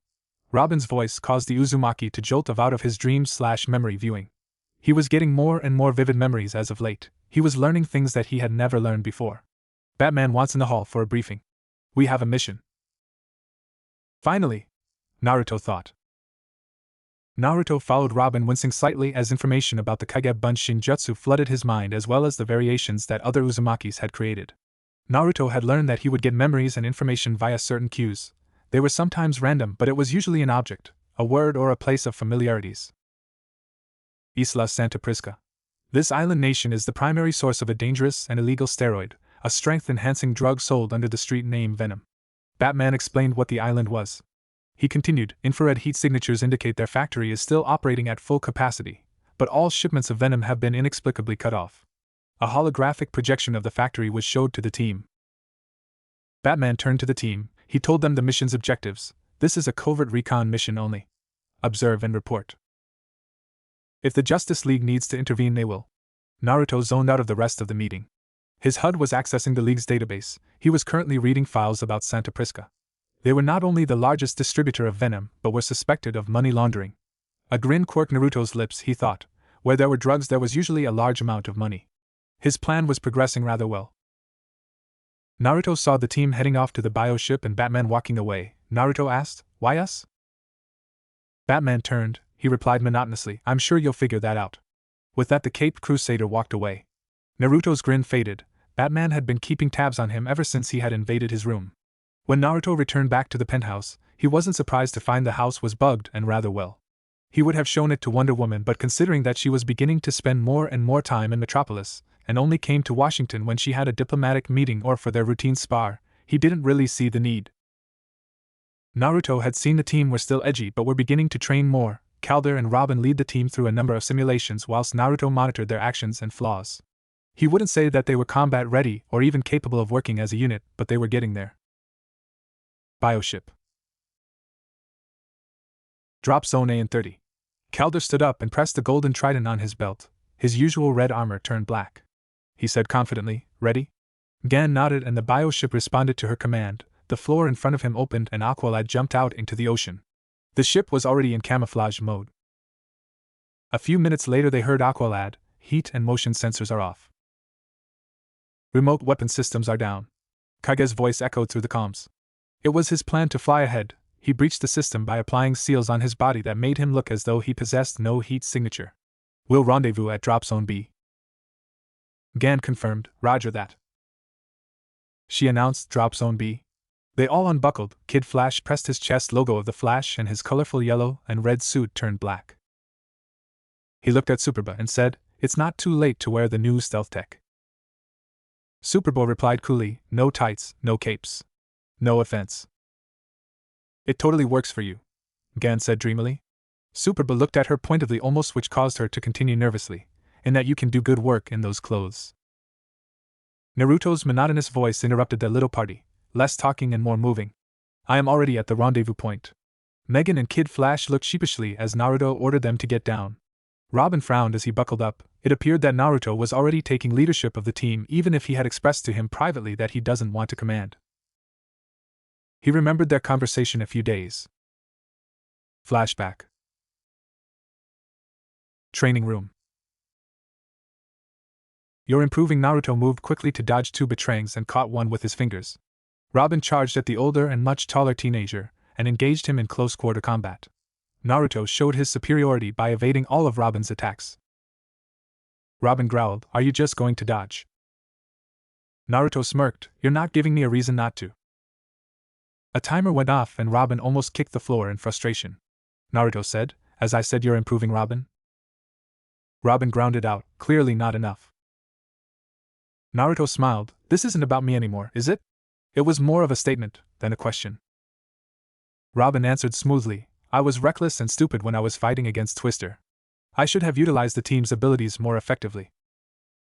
It was a lesson like any other, Robin. You learned that even though you were trained by Batman that there are limitations to your abilities. This team doesn't have a leader, it doesn't have someone that can rally them at a single notice, and as such it remains disjointed. Robin looked at Naruto with a curious expression, so who do you think can lead this team? Batman told me that he saw you as a very capable strategist. Naruto shook his head, I will not be the leader of this team. It will be either you or Calder. The others lack the focus and the strategical know-how to lead a team through covert missions. Robin smirked, so you think I can lead this team? Naruto reciprocated the boy wonder's smirk, we'll just have to see. Flashback ended. Boom! Superba's landing had caused a large sonic wave to spread across a large radius. Superba said, I told you I didn't need a line. Naruto's voice came from the shadows behind them, and yet you just announced a presence to everyone in the nearby vicinity. I know that you are just a few months old, but did Cadmus not teach you the meaning of the word covert? Everyone turned in surprise as Naruto blended out of the darkness behind them. Robin was the first to notice the difference in attire as he stepped out into the light. He was dressed more like a heavily armored titan and more like a member of the League of Shadows. He was dressed in black garb made out of what seemed to be cloth. He wore armor around his knees, elbow, shin, and a pair of gauntlets on his hand. The only thing that told them it was Kage was his visor. It made Robin wonder whether Naruto was trained to be an assassin. A shiver ran up his spine as he thought of Naruto as a more dangerous form of Deathstroke. The boy wonder narrowed his eyes and decided to focus on the mission. Superboy growled at Naruto, balling his fists at the mention of his previous captors. Naruto shrugged. I know they tried to make a clone of Superman, but they should have really modulated your behavior better. It comes as no surprise that Superman doesn't want anything to do with you. Superboy was about to jump at Naruto, but Kid Flash said, guys, should we really be fighting? Superboy turned to Kid to glare at him, but found that his momentary distraction allowed for Naruto to slip away. Robin noticed as Naruto gave a salute. Gan said, Aqualad, drop B's go. Aqualad replied, head for the factory. I'll track your GPS and rendezvous with you. Roger that. The group of four dashed into the forest, disappearing into the night. With Naruto. Naruto was doing his own work. He had tried and failed to create clones, which would have helped greatly with his little side quest to find and acquire the money in the factory. He jumped from one tree to the next before stopping when he saw a squadron of two groups heading towards each other. They wore different clothes and seemed to be ready for combat. Naruto knew that they weren't looking for them, which meant that they were going to attack each other. Well, at least Batman was right. His HUD zoomed into the face of a large muscular man with what seemed to be wrestler's mask on. Information was uploaded. It came as no surprise to see Bane here, considering he was the main user of Venom and the main distributor of it in Gotham. Oh God! Naruto almost facepalmed when Kid Flash stumbled in front of Bane. Both groups startled when Bane began shooting. Bullets could be heard throughout the jungle. Naruto sighed as he jumped down into the forest. Robin, Superba, and Miss Martian entered the fray. The skirmish between the two opposing groups halted as they combined their efforts in quashing the intruders. Naruto skillfully landed. The group of people wearing red robes began to fire rapidly at him. Naruto sighed as a beam of energy erupted from his visor. It knocked half of them a few hundred meters away. He ducked to avoid getting him by the back of automatic rifle before swiping the man's legs. His punch sent him sailing into the tree. One of them escaped running into the forest, but Naruto was not worried about him considering that Aqualad was running after the escapee. He stopped a hail of bullets with his gravity manipulation and crushed them. Naruto mimicked a pushing motion with his hand and a wave of gravity knocked all of the group back to the ground and unconscious. Robin flipped over a target as he leveraged the momentum from his jump to throw one of the goons into the tree. He cried, "Why didn't you guys follow my lead and vanish into the jungle?" Wally sarcastically said, "Is that what you were doing? We're not mind readers, you know." Miss Martian became visible and knocked two goons into the tree with her TK. Kid Flash looked at her. Well, not all of us anyway. They heard a rustling from behind and then the crackling of electricity as Aqualad knocked his target out. Robin looked at the downed goon with the red robe. He said, "Wait, I know these guys, they are from the cult of Cobra." Aqualad said skeptically, I believe Batman would have informed us if such a group as extreme as the cult of Cobra were running the island. Naruto replied, they took it forcefully. He threw a cultist into the ground. All of them saw the man muttering gibberish as if his brain were fried. Robin asked suspiciously, what did you do to him? Standard interrogation. The rest of the team looked apprehensively at the cultist and Naruto. Wally asked, what do we do now? Since you decided to inform all of the island of our presence, Wally, we have two choices: go to the factory and get ready for a large amount of resistance, or withdraw and inform Batman that the team was incapable of performing a simple reconnaissance mission. Kid Flash shouted at Naruto, hey, I know you don't want to be placed onto this team and all, but you don't get to always mock us. We never wanted you in the first place. Superboss seemingly agreed with Kid's opinion. Naruto snorted, fine, find your own way into the factory. I am going by myself. He sped out into the forest. Kid shouted, can you believe that guy? He thinks he is all high and mighty. Robin replied coolly, well, it was kind of your fault. Well, excuse me if I don't stack up to your expectation. We are not all trained by Batman. It was true, Robin was the only one in this team that was trained in covert operations except for Naruto. The rest of the team were forced to improvise, and the fact that this type of environment, along with the pressure, made them prone to making mistakes. Robin looked at his mini-computer and sighed. Kage switched off his GPS. We are on our own now. Aqualad looked to his team. How will we get into the factory? Robin pointed to the tied-up Bane. He'll help us. Factory. Naruto had easily breached the security. He had opted for sneaking past the guards, then knocking them out. The amount of product that they were currently moving was insane. He would leave the information gathering to Robin and the team. He needed to find what he came here for before the group breaches the factory. Back with the team. Bane had agreed to help them get into the factory. He claimed that the enemy of his enemy were his allies, for now at least. Robin knew that the Spanish-speaking wrestler would betray them the second they got clear, but for now he begrudgingly accepted Bane's help. The factory would after all be on high alert after Kid Flash blew their cover. He just hoped that Naruto had knocked a large portion of them out before they had gotten there. Robin and the team stood on a cliff and he watched through binoculars as a large amount of shipment was being taken from the factory. He said, look at all that product. He surveyed the area that the shipment was going. A buy is going down, but if Cobra's not selling it to the normal suspects, we need to identify the buyers. Kid Flash added, just what I was thinking. Robin replied sarcastically, because you're the thinker of the team. Wally interjected sarcasm, dude. A real leader would focus on getting answers. Bane picked a large boulder and removed it from a cave entrance. He told the two squabbling children and the team, answers are this way. Oh great. Wally muttered, so now El Luchador is our leader. Robin shoved him in the arm to tell him to focus at the mission. The team walked through the tunnel trailing closely behind Bane. They entered a massive warehouse where venom was being pumped through red vats. Robin announced, all clear. He rolled to the side and disappeared as the team walked into the warehouse. Bane frowned. Has the little fool already been caught? Aqualad sighed. No. He just does that. Kid Flash put his infrared goggles and said, wait here, I'll get the information we need before the boy wonder returns. Aqualad tried to say, no kid, wait, but the young speedster ran deeper into the factory. Bane sarcastically said, great chain of command? The three remaining team members looked at each other. They needed a plan and fast. Bane led them across the factory. They snuck behind the pipes and ducked behind a crater. They saw Cobra followers moving the shipment. They're only moving the new shipment, they aren't touching the old ones. Miss Martian tried to be helpful by adding, maybe freshness counts.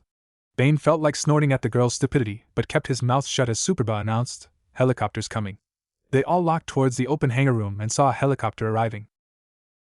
Meanwhile, Robin was currently hacking into Cobra's computer systems. Kid Flash sped into the room. Find anything?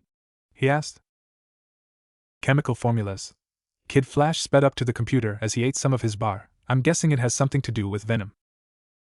Kid Flash pointed his chocolate bar at the screen.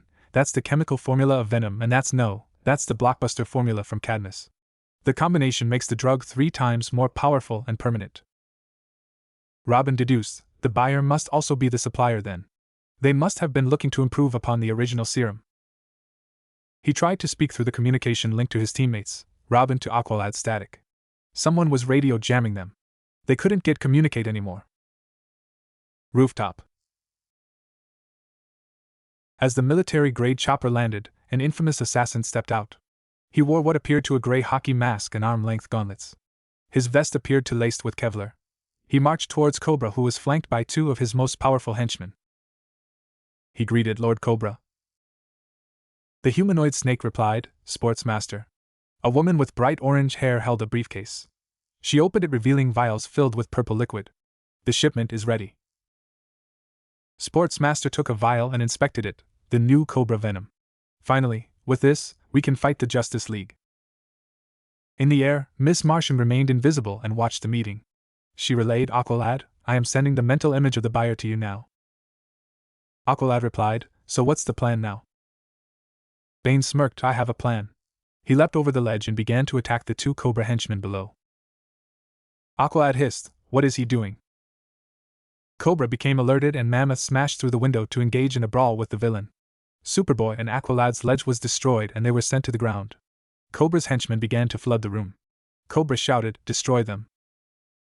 He never noticed a shadow move behind him. Sportsmaster sensed a disturbance, and was forced to dodge as a katana almost slashed his head off. The assassin grinned, a fellow assassin. Naruto had spent the better part of the last 20 minutes placing explosive tags across the factory. He had found where Cobra kept his money, a small vault in a hut outside the factory.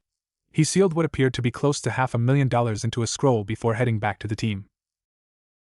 Sportsmaster answered, "So you must be Kage." Naruto's eyes narrowed at the mention of his codename. "Who do you work for?" Sportsmaster replied, "You'll have to beat it out of me."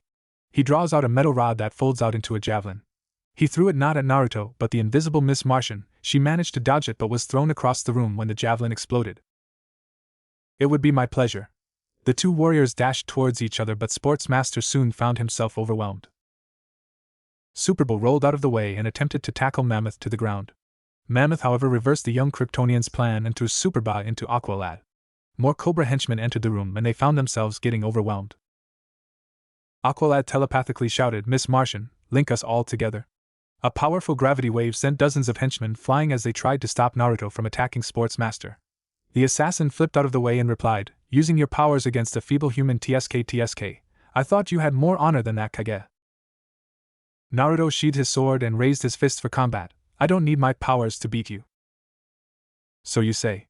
Sportsmaster dashed towards him and Naruto was quick on his feet to evade a roundhouse kick before he grabbed the man's outstretched limb and brought him down to the ground. He jerked his leg with surprising strength, causing the assassin's body to fly upwards and Naruto's boots smashed into his armored back. Sportsmaster groaned. Had it not been for his armor, his spine would have been severely compromised. Cobra meanwhile was getting tired of this nuisance. He saw the familiar face of the boy Wonder and said mockingly, "Batman must be getting desperate, if he sends you here." Robin pointed back towards all the fighting. "The way I see it, your buyer seems to be having a hard time against us." Cobra exclaimed mockingly, "It doesn't matter. So long as I know the formula, I can always make more." Aqualad, to all we need to retreat and regroup. Naruto's cold voice echoed throughout his mind, "No! You guys go, I'll hold them off." Everyone was surprised that Naruto was willing to do that for them. Aqualad replied, "You heard Kage? Let's go." As each of them began to retreat, Naruto was forced to release Sportsmaster as Mammoth tried to barrel into him. He flipped over the beast and placed a tag on him. Sportsmaster, Mammoth, Cobra and his goons began to regroup in front of him. Naruto sensed that his team was a fair distance away. Cobra shouted, "Take the shipment and go." He threw Sportsmaster the case and ordered the assassin to run. Naruto was going to fly after him but Mammoth shot forward. He groaned as the beast grappled him to the ground. Naruto did a hand sign and said, "Fuinjutsu, Fukoku no Taikiken." Mammoth screamed as his arms were bent backwards and what appeared to be steel crossing around him. He broke some of the steel off but found that it regenerated. Cobra decided to run towards the chopper but found the team there fighting off Sportsmaster and Shimmer. Naruto waved his hand and a massive amount of gravity threw Cobra and his goons to the side. Naruto replied, "You have nowhere to go, Cobra." The villain grew angry at the teenager in front of him. His plan had been foiled by mere kids. Such blasphemy could not be tolerated in his eyes. He would make Naruto bow before him. He took off his robe and raised his hands to get ready for combat. The sound of a chopper rang throughout the factory. Cobra chuckled, "It appears your teammates are as not skilled as you believe them to be. You can either stay here and fight me or you can try and stop the shipment." Naruto flew out of the window to see Shimmer getting tied up by Robin. An injured Superbell was holding Miss Martian. Naruto saw the plane flying in the distance. His visor flashed red as a jet of blue light ripped from him and straight at the chopper. Miss Martian grinned as she activated the C4 and the plane blew up. Naruto turned to see that Cobra had vanished and would most likely not be found. Naruto, in hopes of catching Cobra, decided to activate the paper tags that were placed around the plant. An explosion shook the area where the chopper flying straight into the plant. Had Naruto been paying attention, he would have seen Sports Master jump out of the plane and into the forest. Aqualad and Kid Flash appeared before them. Bane is secure. Aqualad told them, the Justice League should be arriving soon. Robin cackled, I'm glad I didn't take up the leadership position. He looked pointedly at Aqualad. I'd hate to have to tell Batman how this miss happened. Kid Flash slapped the Atlantean on the back. Cheer up, at least we can say we took down a major villain. Only Miss Martian noticed Naruto vanishing into the night. Naruto heard in his mind, thank you. Not hearing a reply, Miss Martian shut off her mental link with Naruto and peered into the night with a frown. Was he ever going to trust them? It took the rest only a minute or so to recognize that Naruto had disappeared. Kid Flash said, I swear to go, he's like a ninja. Robin could merely nod. Naruto reminded him of Batman. Robin had still not gotten better at detecting his tutor when he disappeared. Naruto was just as good, if not better, at disappearing, but that could be due to his super speed. A simple recon mission. Observe and report. Each of the team members lined up in front of the caped crusader dressed in civilian clothing. He walked around and said, you'll each receive a written evaluation informing each of you of your many mistakes. Until then, good job. Apart from Robin and Naruto, the team seemed utterly surprised at Batman's sudden praise. No battle plan survives first contact with the enemy. How you adjust to the unforeseen is what determines success, and how you choose who leads determines character. He stopped and stared into Naruto's violet eyes, not missing the small and upward quirk of his mouth. Batman said, do you have something to add, Naruto? Naruto smiled. Karl von Clausewitz, he pointed out that no matter how carefully one plans, on the battlefield, even the smallest of details can cause setbacks. Regardless of how well thought out it is, armchair strategizing only works in the realm of theory. Unexpected troubles can jeopardize an operation, especially one as sensitive as an infiltration and recon one. You knew that the cult of Cobra was there, but you wanted to see how we could handle it. All of them looked surprised at Naruto's revelation. Robin's eyes widened slightly as he realized that Naruto was telling the truth. Batman merely smirked before he left the mission room. Megan asked, how long did you know? Naruto shrugged, I had my suspicions all along. Robin facepalmed as he muttered, I should have seen it. Naruto informed them, Batman had his reasons for doing what he did. He needed to know whether you were capable of missions such as these. Covert operations are unlike the normal skirmishes you have with the villains in your respective cities. You aren't in an area of familiarity, and the enemy has that advantage. You must be prepared for your plan to fail, and when it does, you must be ready to improvise. We did a good job. We took down the largest supplier of venom and may have saved innocent lives in Gotham or any other city it used in. Calder looked at Naruto and saw the fierceness in his eyes. He said, I want you to be team leader. Wally jumped in, Calder, we voted you team leader. Calder shook his head. Naruto has shown to be the superior tactician. Naruto replied, strategy is important in winning any battle, but Calder, you have gained the trust of your teammate, and with it you have gained something that is even more important than any strategy one could come up with, loyalty. For that reason alone, I can say that you should be the leader. Calder nodded in respect to his fellow teammate. Naruto said, until next time. He walked off towards the Zeta Tube and boomed himself back to DC, Washington. Hours later. Washington, D.C. Park. Naruto sat on a table moving the chess pieces on his own. He heard from behind him, Fisher and Spa's guy, Gain, for I heard you were quite the strategist. Naruto replied emotionless, considering the fact that you didn't even try to mask your presence away from me says that you aren't. A feminine voice melodiously chuckled as she took seat in front of him. I came here just to talk. Naruto's violet eyes looked at the slender, dark-skinned woman with dark blue eyes and long black hair. Naruto said, you have my full attention. We've been watching you for quite some time now, Uzumaki Naruto. You have caught our interest. She said, we wish for you to work for us. And who are you? The woman smiled slightly, people who can grant you your freedom. Naruto narrowed his eyes, I'm not in prison or a slave of any kind, my freedom already exists. She passed him an envelope. The Justice League has been monitoring your activities for a long time. They have already created enough contingency plans to subdue you should you go rogue. I have known of this for a long time. Batman has made it no secret that he doesn't trust me. You still haven't given me any initiative. Open the envelope. Naruto did as he was asked and saw audio player. He played the tape. Diana, have you found Kage's weakness? He heard Wonder Woman's reply, it's me. Then it's decided. You will remain close to Kage, earn his trust. Batman's voice could be heard. Naruto's grip on the table increased until small cracks formed beneath the chessboard. She smiled, so do we have a deal? Her coy voice seemed to be almost mocking him. Elsewhere. Sportsmaster said, I only managed to procure a single ampoule of cobra venom. He stood in front of 5 screens with light figures. The screen allocated to L4 was switched off. The French voice of L6 said, perhaps the drug can be reverse-engineered. L1 spoke, what of our young heroes? First Cadmus, then Mr. Twister. Now Santa Prisca. Once is happenstance, twice is coincidence, but 3 times is enemy action. He spoke with voice filled with pure power, enemies of the light must not stand. Naruto stared intently at the dark-skinned woman. How do I know that you're not lying? Considering the fact that you managed to bug the Justice League's headquarters means you have a lot of power and resources. Surely someone of your stature has the resources to fake the tape. Queen Bee chuckled with mirth. Oh come now, Mr. Uzumaki. I am sure you are intelligent enough to know that such a course of action is counterintuitive. She was right, but Naruto was still apprehensive to trust her. She saw his apprehension and decided to allay it. Perhaps some time to think would help. She smiled as she stood up. I'll be sure to contact you, my liege. She bowed royally before she stalked off into the night. He gripped the stone table harder as it strained to remain standing. She was mocking him, reminding him of what he was. The fall of Uzushiogakure left him with nothing except an empty title, a title that meant nothing anymore. He was after all a king of nothing. Kyoto, Japan. C1, in position and ready. C2, in position and ready. Naruto surveyed from a hill the location that he was meant to be targeting. It was a relatively large Japanese-styled mansion. Batman had said that intel had shown that the owner had used his connections to steal a Quake pulsar.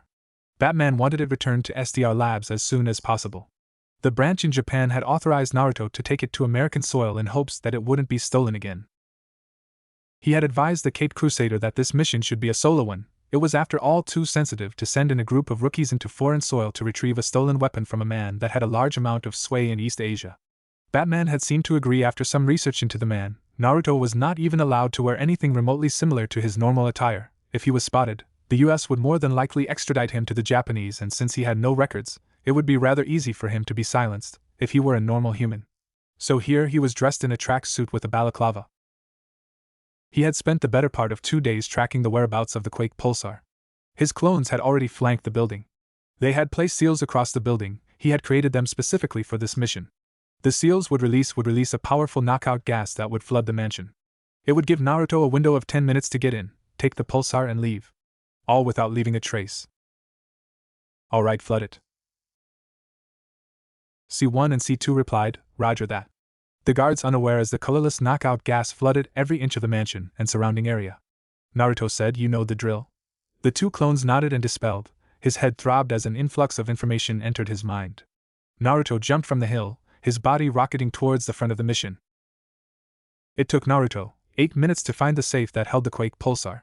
He unsealed a scroll and began the process to seal the pulsar. The owner was on his desk, unconscious and drooling over his paperwork. Naruto packed it up and sped out of the house. Bang! Naruto merely raised his hand and the bullet stopped right in front of him. Judging by its size and the speed that it had been traveling, Naruto assumed it had come from a sniper rifle and a very powerful one. He closed his eyes and pulsed out his chakra using it as a form of echolocation. He sensed 9 people in the forest directly in front of him. He shouted, "Come out, you cannot hide from me." A demented laugh echoed as a group of 8 people walked out of the forest. The last one was perched on a tree branch. Naruto stared at them. He knew a large portion of the group. They were all villains of major heroes like Batman and the Flash. He listed their nicknames in his head: Killer Frost, Harley Quinn, Captain Boomerang, Killer Croc. The sniper perched on the treetop was most likely Deadshot. He looked at the remaining 4 people that stood in front of him. He had not been able to recognize them. Harley Quinn swung a baseball on her back and said, "Give us the Quake Pulsar, and we may let you live." Her tone sounded like that of a jovial child, but Naruto didn't miss the hidden deadliness undertone. No uniform.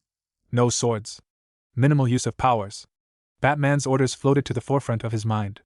Naruto's eyes narrowed and he remembered that each of the villains was meant to be locked up tight in Belle Reve, one of the only facilities capable of holding these monsters. "Batman to Kage, do you have the package?" Batman's voice echoed through his comms. Naruto muttered, "Yes, I do, but I have a little situation. Do you have any idea why Harley Quinn, Killer Frost, and a group of villains are here in Japan?" "Kage. Disengage now. They are the static." Naruto removed the comm and crushed it with his boot.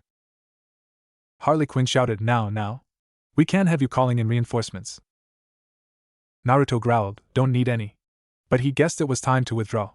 He drew a flash bang and threw it on the ground. The team turned around for a few seconds before they turned their gaze back to Naruto's previous position, only to find that he had gone. "Waller, he's gone," and he took the package. A woman wearing what appeared to be modernized samurai armor and a white porcelain half mask that covered the top half of her face approached the site of Naruto's disappearance. She saw a paper tag on the ground. It was inscribed with a special writing, centering around the kanji for explode. She muttered, "By Kami." She turned to her teammates and shouted, "Everyone run." They didn't have time. As the paper tag began to ignite, Killer Frost ran to her teammate and used her cryokinetic abilities to make a dense ice dome around the explosive tag. The explosion shattered the ice as if it were glass. Killer Frost muttered something about how her ice should have stopped the explosion from ever occurring.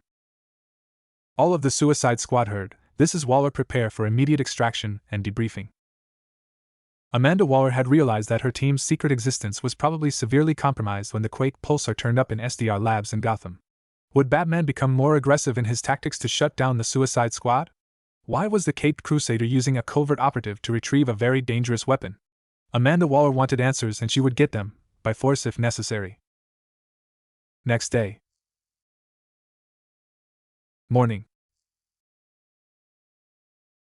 Washington, D.C. Wonder Woman eyed her protégé suspiciously. For the past few days he would rarely speak to her. When he did, he sounded tired and incredibly cold. What happened to him whilst she had gone to Metropolis? She needed to know.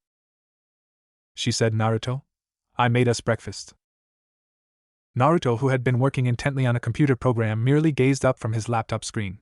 He replied in a tone that seemed incredibly cautious, "I don't want any, but I thank you for making some." To Wonder Woman, his words never reached his eyes. He didn't seem at all grateful. She narrowed her eyes, but before she could speak, her Justice League communicator began to vibrate, indicating that she was needed. She gave him a pointed look, telling him that they would talk about this later. Naruto let out a soft growl. He didn't want anything to do with the Themyscirene. He heard a robotic voice from his laptop. "I hate to disturb you at this hour, but I am sorry to report that I have absolutely nothing on the woman you told me. Her name is Queen Bee, but that is just about it. Her origins are unknown, and whoever this group is, they seem to be smart enough not to leave a single trace behind. If I didn't know you, I would say that you were lying." Naruto merely muttered, "Thank you." The voice droned, "Anytime, mate." Whilst it was true that Naruto didn't have any contacts that would be able to match the caliber of this mysterious organization, he did know a few people on the dark web that he had helped on more than one occasion.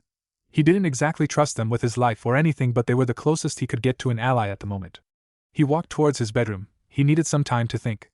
He needed a plan, but his mind was so addled about Wonder Woman's apparent betrayal that he simply couldn't think straight. His eyes narrowed at the Othello board. He knew for one that he couldn't trust anyone anymore. Even the mysterious woman he had met mostly likely had a secret agenda. The question that remained was, which one was the lesser of two evils? Was it the Justice League, or was it this mysterious organization? Or perhaps it was time that he walked his own path. He had much to ponder about, and he was destitute of both time and information. Happy Harbor. Mount Justice. Zeta Chamber. August 3rd. 13. Recognize B05, Kage. Recognize B04, Superba. The two appeared out of the neighboring Zeta Beam chambers. They briefly looked at each other before Superboy turned away huffing. Apparently, the clone was irritated by something, not that he was in the mood to socialize himself. Megan asked, "How was Metropolis, Superba?" The clone didn't even reply, but instead continued to walk through a holographic hockey table that Kid Flash and Calder had been playing on. Naruto raised an eyebrow. it appeared that Superman wanted nothing to do with the clone. That was after all quite understandable. Naruto wouldn't know what to do if someone had made a clone of him. He probably wouldn't go near the abomination. Ahem. A small cough was heard from one of the tunnels adjacent to the Zeta Band chambers. Ready for training, everyone. The team turned to see Black Canary and the Martian Manhunter enter the room. Megan shouted happily, "Uncle John." She ran up and hugged him. The elder Martian replied, "Mgan, I was in the area, so I came to see how you were adjusting to life on Earth." "A few bumps on the way, but I am learning," Mgan said. "Glad to hear that." Naruto and Black Canary both observed as Superboy frowned and began to walk out of the room. "Stick around. You might learn a thing or two," the superheroine told him. "Class is now in session." She walked into the center of the circular projection pad and it lit up. She turned to the group. "I consider it an honor to be your teacher. I'll throw a lot at you. Everything that I have learned from my mentors." She winced slightly as she took off her jacket. "And from my own bruises." Both Superboy and Naruto watched with disinterest, one because he believed that the metahuman had nothing to teach him, and the other because he believed that the heroine was much too weak to beat him. "Are you okay?" Megan asked. Black Canary dismissed her concerns. "Just the job." She spoke as though to tell the sidekicks that their occupation was filled with potential hazards, not that they needed to be told. "Now combat is an art, and in order for you to win, you must dictate the flow of the battle on your own terms. I will need a sparring partner." "Ooh. Me," Wally said excitedly. He did a flirtatious pose that seemed to amuse instead of disgust Black Canary. Probably because she was dating the Green Arrow. "After this, I'll show you my moves." Naruto almost shook his head in pure exasperation. He could see the minute details of Black Canary's body, her muscles tightening, her pulse quickening, and her facial features beginning to slack as she entered a mode that allowed her to react passively to Kid Flash. It was obvious that her senses weren't quick enough to handle Kid Flash's speed, but she was trained to react the second he tried to attack her. Of course, this method had plenty of weaknesses, but it was her best bet, and it wouldn't have worked against those with a full set of superhuman physiological traits. They would outmatch Black Canary with ease. Kid Flash was unprepared, but Naruto saw her movements in slow motion. She began a frontal assault that led to Kid Flash stepping back. She saw the opportunity and swept his leg. The young speedster fell on his back. How pathetic, Naruto thought. He closed his eyes and sighed. He had no idea why he was still here. Super Barant snapped him out of his stupor. "Oh please, with my powers there is no way I would lose." Naruto smiled. He had a chance now. "For once I agree with the clone. You are a low-level metahuman, Canary." Both Superboy and Black Canary snapped their heads to the armored teenager. Black Canary seemed unfazed, perhaps a demonstration then, Kage. Naruto stepped onto the ring. He said monotonously, "Such hubris coming from you, Black Canary. Allow me to bring you back down to earth." She never spoke but instead chose to charge him. Naruto merely dodged each of her attacks. Black Canary thought she was pushing him back. She aimed a kick to his knee. Naruto simply shifted his body forward and pushed her. She nearly stumbled to the ground. "You cannot beat me, Canary. Even if you were to use your pathetic bird cry." She growled and then she screamed, but it never reached her vocal cords. Naruto moved at a blurring speed before delivering a powerful kick to her diaphragm. Canary was flung from her spot to the wall. Naruto's gravity power stopped her from hitting the wall. A stunned silence filled the room and none of them even noticed the appearance of Batman on the screen. Naruto turned and said, "Perhaps you should assign a stronger teacher next time, Batman." He walked out of the room. The silence that permeated across the room was interrupted by Batman. "I have a mission for you." Batman didn't need Naruto for this mission. He would talk to the kid later. With Naruto. Atop the ocean that once held Uzushiogakure, Naruto looked up the rampant tides and then back to the sky, as if he would get an answer to his unspoken question. He felt so hopeless. He didn't want to be here. He would rather he died with his mother than living in a world like this. His life in Uzushiogakure was a simple and fulfilling one. His life here was anything but that. It was complicated. Everyone was out to get each other. A war that was fought in the shadows, one where the heroes were not heroes but a group of self-righteous warriors who fought for their definition of what was justice.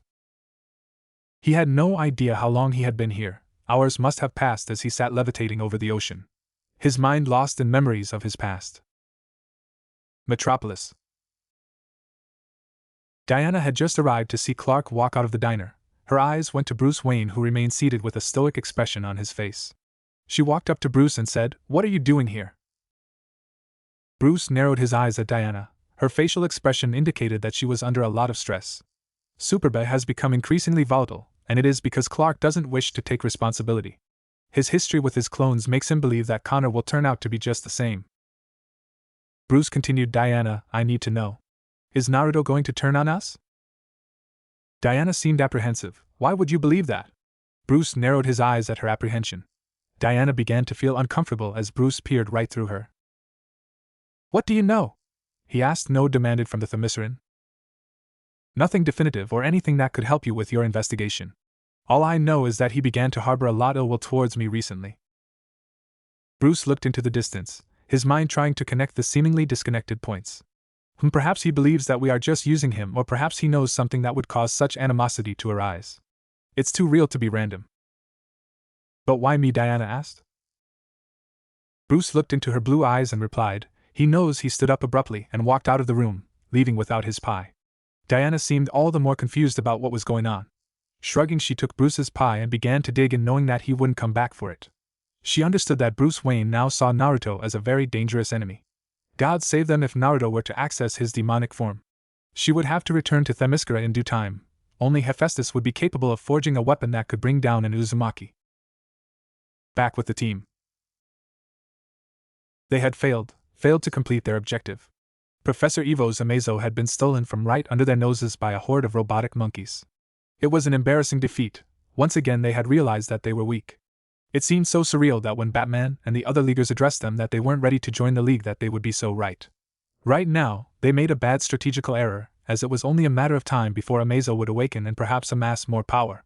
This was bad. If Amazo became any more powerful, they would stand no chance against the android. It would be helpful if Naruto was here. Superba in blinded rage decided to chase after the monkeys, and Amazo leaving behind his earpiece and a team that had no idea what to do next. Megan said, this Professor Evo, if he is alive, seems to be 2 steps ahead of us. She asked apprehensively, and maybe we should contact Red Tornado? Aqualad disagreed. Tornado always tells us to handle things ourselves. And the mission can still succeed if we recover the parts before they're reassembled. Kid flashed sarcastically, well, that's a great plan, except for the part about us not knowing where to look. Robin smirked as he contemplated the various ways to track the monkeys down. He explained, maybe we do. We'd have heard by now if the decoy trucks had been attacked. So how did these monkeys know exactly which trucks to target? Robin began to examine the robotic monkeys and found something. Ha! The parts have GPS. The monkeys can track the signal, which means I can track them with the one I captured. It looks both sets of parts are converging on Gotham City. Aqualad said, that far south again, and I will not get there anytime soon. Robin said, I am sending Kid ahead, I will join him later. He tapped his computer gauntlet and entered a code. He prayed that it worked. Static Robin, what do you want? Kaga, thank God. We were hijacked and some android monkeys took Amazo's body parts. I fear that they will assemble Amazo before we get there. Robin heard a deep sigh before Naruto spoke. Fine, send me the coordinates. Naruto sounded tired and Robin hated it. He hated how much they had to rely on Naruto as a crutch every time they felt something remotely dangerous, but if the stories of Amazo were true, then he suspected that Naruto would be the only one who could stop him. He just hoped Amazo hadn't copied all the powers of the Justice League yet, or else this was going to turn into a massacre.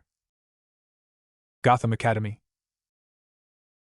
The entire team lay defeated on the cracked wooden floor of the basketball hall. At first they seemed to be winning. They even managed to attack Evo to depower Amazo, but then it changed and some advanced protocol allowed it to access the full power of those that he had copied. With MM's psionic abilities and Atom's ability to manipulate energy and molecular transmutation, it was a losing battle. Evo cackled, each of you is pathetic copies of the originals. You could barely handle a weak Amazo, let alone one that has access to the full power set of those it has copied. I guess this is goodbye, children. Robin ground his teeth as he tried to get up, but he felt so tired, his mind barely hanging on to consciousness. Where was he? Did he leave them? The last thing he saw was Amazo charging up an atomic blast and a blue energy wave rushing towards the android. I guess I am late to the party. Heavy footsteps echoed as Naruto entered the hall. Evo felt the amount of power permeating from the armored behemoth. Naruto twirled his blades and said, I heard that you copied the Justice League's abilities. Let's see how much you compare. With insane speed, Naruto rushed towards Amazo, who had begun to fire a barrage of atomic blasts, but Naruto's blades deflected each of them. Amazo was forced to backpedal as Naruto almost cut off its head. Access Martian Manhunter. His sword passed through the android, but Naruto merely smiled as the blade began to vibrate, and a screeching electricity emerged from the blade. Amazo sent Naruto flying by accessing its telekinesis, but at the cost of the electricity frying some of its internals. Access Superman. A scorching beam erupted for each of its eyes, but Naruto replied with his own optic blast. A large explosion rung through the hall as both Naruto and Amazo met in the center. No holding back, Naruto thought. He dodged a punch from the android and released a gravity-enhanced uppercut that sent it flying straight into the night sky. Naruto rocketed upwards and fired an optic blast that sent the android further into the sky. The android tried to halt Naruto's ascension by releasing a powerful gust of air from its mouth, but Naruto's acceleration was powerful enough to rip through the wind. Amazo reacted in time to dodge Naruto's sword but found itself being launched straight to the ground by a kick. Naruto once again released an even more powerful optic beam, causing Amazo to be forced to access Martian Manhunter. Naruto noted that there was a time lag before the android could activate its abilities. It was around 5 seconds. He grinned as he began to formulate a plan to destroy the android. He felt himself being jerked towards Amazo through some sort of telekinesis. Naruto let himself get dragged as he slowly enclosed gravity around himself and the android. The closer he got, the stronger the gravity became, and Amazo felt its circuitry begin to snap under the unearthly amount of gravity. Down below, the earth began to crack and the team who had just awakened found themselves being face-faulted to the ground. Naruto grinned. Under such conditions only he could function. Amazo tried to phase but found Naruto throwing his Totsuka blade straight through it. 1,000,000 amps were discharged from the sword and Amazo was shocked back into rematerializing. Severe damage detected. Access Super Arg. A dull thud echoed as Naruto's Totsuka blade pierced Amazo from behind.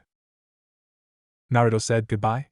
A black fire ripped through the air and burnt the Amazo until all that remained were flickers of metallic dust. Meanwhile, a few miles away, the Justice League were approaching Gotham Academy. Batman asked, "Status report?" "Superman, what do you see?" Superman replied, "Kage has destroyed the Amazo." Flash asked worriedly, "What about the others?" Superman's eyes glowed white as he scanned the area using his X-ray vision. "They are currently in the basketball hall. They seem to be fine." That was all Flash needed to hear as he rushed towards the hall. Wonder Woman said, "I am going on ahead. I need to speak to Nakage." Batman said, "No, Diana, wait." But she wouldn't listen as she flew towards where Naruto was levitating. "Superman, Supergirl, Zatara, Captain Marvel and Captain Atom. I want you all stand by in case Kage does something." Supergirl questioned, "Why would he do something?" Batman seemed apprehensive. "I made a mistake." All the Justice Leaguers looked at the Caped Crusader who was cruising on his jet in slight shock. Batman was not one to admit his mistakes. "Careful all of you. If he could defeat Amazo by himself, there is no telling what he is capable of." With Naruto. Naruto heard Batman's orders and simply smiled. It appeared that Batman's deductive skills hadn't waned in the slightest. "Naruto!" He heard Diana shout, and he merely turned to his mentor, his visor flashing red and ethereal black flames dancing around his armor. "What is it, Themyscirene?" Diana froze when she heard him call him that. She steeled herself and replied, "Tell me what I have done to receive such hatred." It sounded like a plea. Naruto merely chuckled. "Don't pretend to like me, Themyscirene. I know of the accord between you and Batman." Diana looked puzzled, but then she remembered the first day that she learnt that Naruto was an Uzumaki. Batman had approached her and asked if she knew of any of the boy's weaknesses, and she replied that it was her. Naruto growled, "So you finally remember.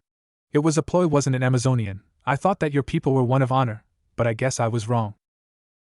Diana said firmly, "I acknowledge my mistake, Naruto, but I asked that we move past it. You were like me, lost in a world that you had only hatred for, and I know what that path leads down, but after I got to know you, I choose to ignore Batman's orders." Naruto replied, "Then I can only assume you know what will happen now." Diana understood that this meant he was going to leave. "And you understand that I cannot let you leave?" Naruto grinned, "Is that so?" A blue jet emerged from his visor and zeroed in on Wonder Woman. She raised her bracelets as they deflected the energy beam harmlessly into the air. Wonder Woman dashed towards him, and they two began to fight in the air. Naruto flipped backwards to avoid Wonder Woman's sword strike and released a gravitational wave that knocked her back several hundred meters. Naruto unsheathed his swords as he blocked two incoming beams of heat visions. Diana, who had already recovered, was now standing with Captain Marvel, Superman, Supergirl, Captain Atom and Zatara. Superman said, his eyes glowing an ethereal red, "Give up, Kage, you cannot win." Kage Bunshin no Jutsu. 100 clones erupted from the smoke. Scatter, they all said. Supergirl and Superman tried to scan each of them but found that they all looked the same internally. Instead, they chose to pursue them. Lasers erupted from their eyes and attacked clones that simply turned back into smoke. Diana closed her eyes and prayed for Apollo to show her the direction, and he did. She followed in pursuit of 10 clones that were flying at Mach 300. Naruto smirked as he gave the clones a discreet signal. They slowed down and allowed Diana to halt them. Diana replied, "Stop this instant, Naruto." The clones said simultaneously, "Okay." As Diana floated forwards to try and speak, the clones all made a single hand sign and shouted, "Katsu." A colossal explosion struck Wonder Woman, who was stunned by the force of it. She could not react in time as Naruto tagged her before punching her straight down into the city of Brussels. Naruto made another hand sign. Another explosion resounded just above the city. He dive-bombed towards where Wonder Woman landed. As she was getting up, Naruto smashed straight into her back, causing her to groan. Another kick to the midsection, and she was sent flying into a skyscraper. Wonder Woman raised her bracelets to avoid a jet of blue energy but was sent crashing down by a wave of gravity. She could hardly react in time as Naruto raised his palms and released 1,000 amps through them. She screamed. Naruto merely raised his palm to stop Superman's punch, and with a gesture, the Man of Steel was flung through several buildings. Wonder Woman kicked Naruto's knee, and as his body shifted, she quickly took him down. Naruto just laughed as she continued to punch against his gravity barrier. "As much as I enjoy this fight, I have an appointment to get going too." He raised his hands in the same gesture as before, and Wonder Woman saw her stomach glowing. She tried to rip it off. "Don't bother, the seal is embedded in your dermis. It's a torture seal I created." He gravity pushed her straight into the way of an incoming Superman. The two were flung into a building. Naruto flew into the air and saw Superman and Wonder Woman getting up. He thought, "I really don't like using this seal, but I am running out of time." He activated it, and Wonder Woman fell to the ground, thrashing in pain until she fell unconscious. Naruto shouted, "I would take her to Themyscira, only they know how to stop the seal." Superman growled, "I will kill you." Naruto grinned demonically. "So the Boy Scout does have a dark side, that's good to know, but wouldn't you rather your girlfriend survived? She may be unconscious, but the pain is still unbearable." Superman fired a jet of his heat vision at Naruto, but Naruto just deflected it. "You have two choices, follow me and she may die, or leave me be and get your girlfriend to Themyscira." Of course, this was a bluff and Naruto knew it. He had altered the original seal so that it would only knock out the person and not kill them. "I will find you." Naruto simply laughed. "Don't bother, I will find you, Kent." Superman's eyes widened, but before he could ask how, Naruto was already flying over Paris. Hours later. Crash. Batman avoided a punch that dented the wall of the watchtower. "You're telling me that all of this was your fault?" Diana, who had since recovered, stopped Superman's second punch. "It was our fault, we kept pushing Naruto in the wrong direction." And he snapped. Batman grimaced. "It's going to be league priority to find him, but from what Wonder Woman has told me, it will be almost impossible." Hal Jordan said with a hint of anger, "I am not helping you find him. He had the right to leave." Batman replied, "He was a danger. For someone who claims not to be judge and jury, you sure do like taking the law in your own hands," Hal said angrily. He turned to the rest of the people on the table. "I vote we give him time to settle down. If he does something illegal, then we can act, but until then leave Uzumaki Naruto alone." A show of hands for those who agree. A large majority raised their hands, including Wonder Woman, shocking those who hadn't raised their hands. Batman merely turned around and said, "You're all making a big mistake. Naruto is more dangerous than you think." He left the watchtower without saying another word. An uneasy silence fell upon the rest of the Leaguers. Penthouse. Gotham. Penthouse. "I take it you are comfortable with your current living arrangements?" A voice echoed from the TV screen. Naruto sat comfortably on the expensive sofa. "It is more than adequate, but I do hope for some action." "Already? I see that you got rid of your helmet." Naruto replied, "Just need to make sure it isn't bugged. Anyway, have you found what I was looking for?" "I sent the file to your computer. I wonder what you wanted with the data of young metahumans." Naruto smiled. "The young are the easiest to sway." "And if they don't?"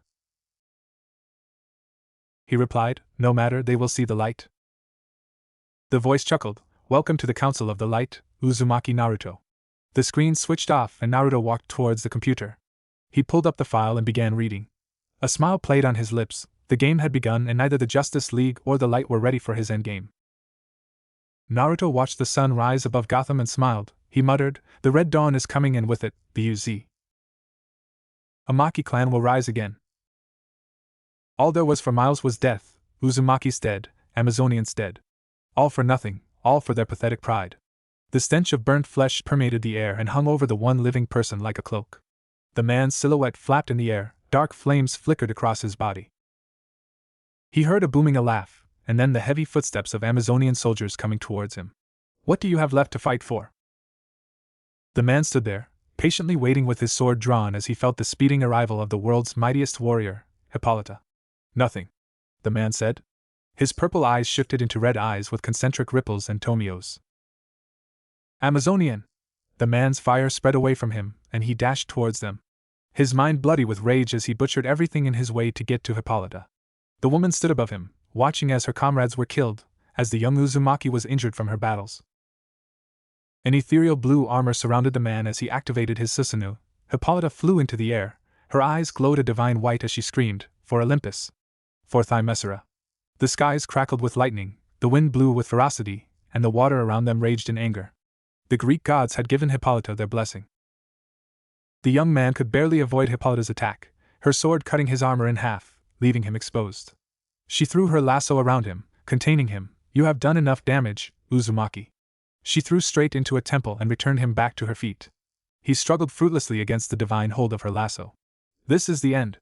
This war, 1,000 years of bloodshed because of your clan." The man chuckled. "It was you Amazonians who killed my mother, who butchered the elders of our clan. No, if you kill me here, it will only cause the war to escalate." Hippolyta looked down at the young man with harsh eyes, her sword slashed down and cut across his neck, cutting his carotid. His last words still haunted her to this day, "Amano Mahashara." His body glowed in ethereal yellow, then blue. His scream of pain could be heard throughout the battlefield despite the blood in his mouth. Then he exploded. A pillar of energy shot straight to the heavens and then expanded, scorching the earth and disintegrating everyone. Hippolyta's world turned white as she awoke to a decimated island. That was the day that Themyscira fell, the day that the war ended. Naruto and Hippolyta awoke with a gasp, despite being in different parts of the world. Hippolyta frowned in sadness. She had taken an afternoon nap. As she looked outside her window at the now flourishing island, it seemed so long ago. That war had brought the worst out of her. She remembered her daughter being brought by Superman. That seal made her shiver, and she had the urge to hunt the Uzumaki down, but she realized that it had been modified to only knock her out. Diana had talked about Uzumaki Naruto before. It reminded her far too much of the young man in her dream. He was a kind young man, who lost his family in the war. She killed his parents and sent them to Uzushiogakure in a brash manner. A vendetta was born and he became the leader of the clan whilst she became the leader of the Amazons. He killed everything in his way. With each kill, he became stronger, as he sacrificed everything to his demonic alter ego, in an effort to kill her. Uzumaki Naruto reminded her of that young man, the very embodiment of obsession and rage. He lost his clan and she could only guess what was going on in his mind, but she knew that the Amazonians would be out for blood. They took his attack on their princess as a direct provocation of war. Naruto awoke to a dream that felt so surreal. It reminded him of the other dreams that he had experienced over the past months. It was like he was that man. He felt what that man felt, his pain, his sorrow and his overwhelming anger to the Amazonians. He sighed as he wiped the sweat of his forehead. All of these memories that didn't belong to him were causing some serious damage to his mind. He was feeling fractured, like he was one personality in an ocean of others and he had no idea how to deal with it. Right now, for example, he felt the incredible urge to fly over Themyscira and crush it. He breathed in slowly as he calmed his mind. He felt the urge subside and hoped that it would never return. Batcave. Batman rubbed his eyes tiredly. He sighed as he looked at the massive computer screen. Another negative, his search to finding Naruto seemed to come to an unexpected halt. The world's greatest detective had only managed to confirm a few certain suspicions, the first being that Naruto was helped by an outside source. Naruto was new to this world. He didn't venture far enough or spend enough time understanding how to remain inconspicuous in the modern world. His second suspicion was confirmed when he and Superman scanned the entirety of the Watchtower. It was clear that either a mole existed in the Justice League or that they were able to plant some sort of device in the League that no one was aware of. Either circumstances scared him. This organization or group were powerful enough to infiltrate the Justice League and had enough resources to hide a powerful metahuman. "Should I go out patrolling without you?" Robin asked as he walked out of an elevator. There is no need to go out patrolling, Batman said gruffly. Besides, crime seemed to have slowed down in Gotham. His eyes narrowed, and he quickly began to research something on the computer. Robin watched his ward look at GCPD records, particularly a report that involved the arrest of Poison Ivy. What are you looking for? Nothing. Batman stood up abruptly, his eyes still affixed to the screen before he marched off towards the Batmobile. Where are we going? Robin asked. I'm going alone, he announced, entering the vehicle. Robin sighed as he watched the sleek black car rise on a platform and speed out of the house. His eyes flickered to the screen, a cheeky idea formed in his mind. Batman must have been in a rush if he didn't close what he was working on. Arkham Asylum. The asylum was an isolated facility that existed solely to hold and rehabilitate the most dangerous criminals of Gotham City.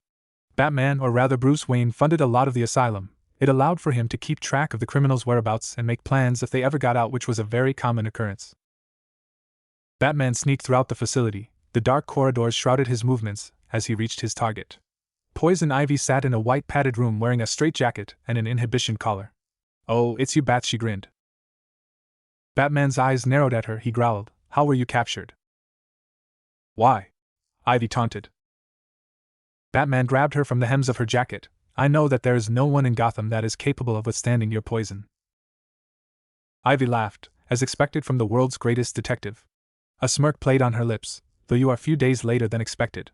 Batman threw Poison Ivy to the ground. Surprise marred his face when her body disappeared in a plume of white smoke. He muttered, Bunshin. So, his suspicion was correct. Uzumaki Naruto was here, in Gotham of all places, and he had Poison Ivy with him. The alarm flared to life. Batman grunted as he heard the guards run towards the cell. He needed to ensure that there were no more clones in place of the prisoners, but the presence of the guards forced him to retreat. A guard shouted, Close the gates, Ivy has escaped. He looked around and found a small note on the floor, never noticing a silent shadow moving behind him and into the corridor. There would be chaos in the asylum that night, but it would allow Batman to see how many clones there were in the asylum. League of Shadows headquarters. Naruto rubbed his head in pain as memories of his clone appeared in his head. Ra's al Ghul looked at the teen with slight worry. Uzumaki. Are you okay? I'm fine, he groused. Ras sighed. Luther has warned you off the danger of using your clones, Uzumaki. I can handle one set of memories, and it was necessary for the plan, Naruto replied. Truthfully, using clones for a long period of time wasn't a particularly good idea despite his incredible regenerative ability because of the massive feedback he received from them, and since regenerative abilities didn't come hand in hand with the ability to fix a fractured mind, Naruto knew that it was risk that he shouldn't take. I take it that Batman has figured out that Ivy is in our possession, Ras said. Naruto smirked. Of course, Batman's the only one in the Justice League that poses a problem to our plan. Ras nodded. Then I shall tell Queen Bee and Luther to proceed as you have instructed. He gave Naruto a pointed look. For your sake, I hope that it goes well. He walked off to the comforts of his own chamber. Naruto grunted. Stupid old man. They had forced him to play mastermind. Savage had said that the inner circle never did anything that would bring suspicion among them. Since he was affiliated with nobody, he was the logical choice in this plan of action. They wanted him to play the role of the diversion whilst they stole something. Naruto stood up and flew out of the window at Mach 20. I guess it was time to show my face. He never noticed the red arrow that pierced the wall next to the window he just flew from. He would only be notified of the breach several hours later. Gotham. Cape Carmine. Poison Ivy was sitting in her newly bought apartment, after she had been released by Naruto and his unknown associates. She had been told not to contact her friends or create any havoc until they contacted her. Ivy. A burst of air rushed into the apartment as Naruto sped in. She grunted, Can you not just knock? Naruto shrugged, I could but I chose not to. Ivy simply sighed at his pitiful excuse. I suppose it is time for us to act, she said, getting up and stretching her body. So, what am I to do? Naruto grinned, You are going to be the diversion for the bat. Ivy groused, Great. I can raise forests, but instead you want me to play the pet for the bat. He smirked at her. Ivy would have flipped him off, but she knew the bastard didn't care for her feelings. Batman's first logical assumption would be that I broke you out, so if you start causing mayhem you'll be on his priority list for an interrogation. Ivy narrowed her eyes. She didn't like being thrown under a bus, but Naruto soothed her worries. Don't you worry, I will have a clone ready for an extraction. And what will you be doing? Ivy asked, somewhat curious what all this planning was for. Naruto smiled. I'm afraid that's above your pay grade. Mimicking a government official. Ivy rubbed her head, wondering what she did to deserve all of this headache. Gear up, I have a present that will help you. Ivy raised a smooth green eyebrow, somewhat interested as to what this present would be. Naruto threw a box towards her. She opened it and found a green bean in it.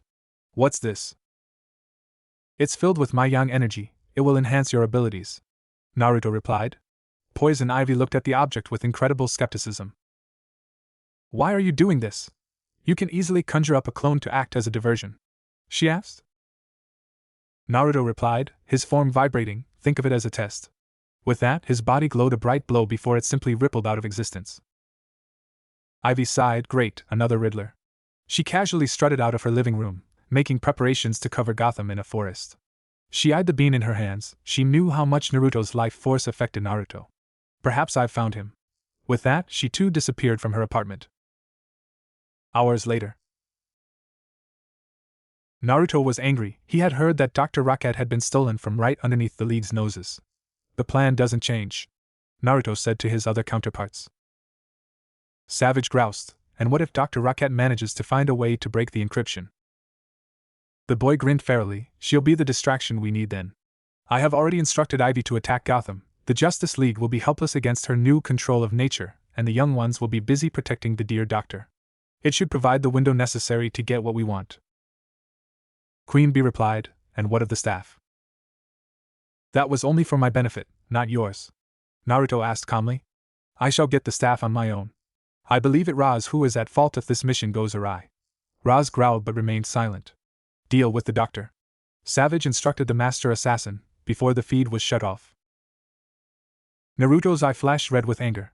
His plan had been disrupted because that idiotic assassin couldn't keep a doctor locked up. He bared his fangs and muttered, looks like I'll have to send a clone after the doctor, just in case.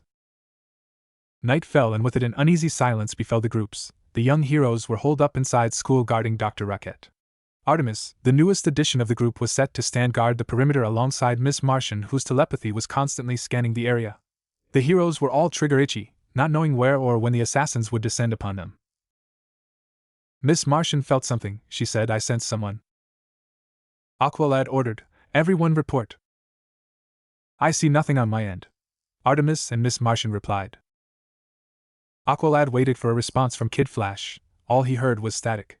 Kid Flash, though he was snapped into focus when a blade whirled forth from the shadows, aimed at the doctor with lethal aim. He jumped, blocking the blade with his dense flesh. The assassin stepped out. That looked like it hurt, she mockingly added. Aqualad grimaced, drawing one of his water blade and getting ready to battle. Artemis, Miss Martian.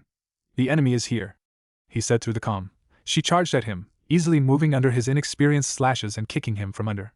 Aqualad grabbed the water from his now unmaterialized sword and used it to throw her across the room.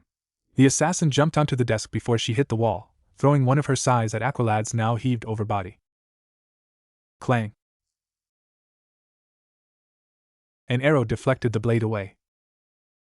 The assassin grinned. Now this is interesting. Artemis replied, 2 against 1. She fired several volleys of arrows at the assassin, all aimed to maim her target. The assassin laughed. Moving with incredible athleticism and flexibility, she spun around, deflecting each of Artemis's arrow onto the doctor. It's over. What's over? Kid Flash smirked. The arrows lay in his hands. He ran at her with the intention to knock her over.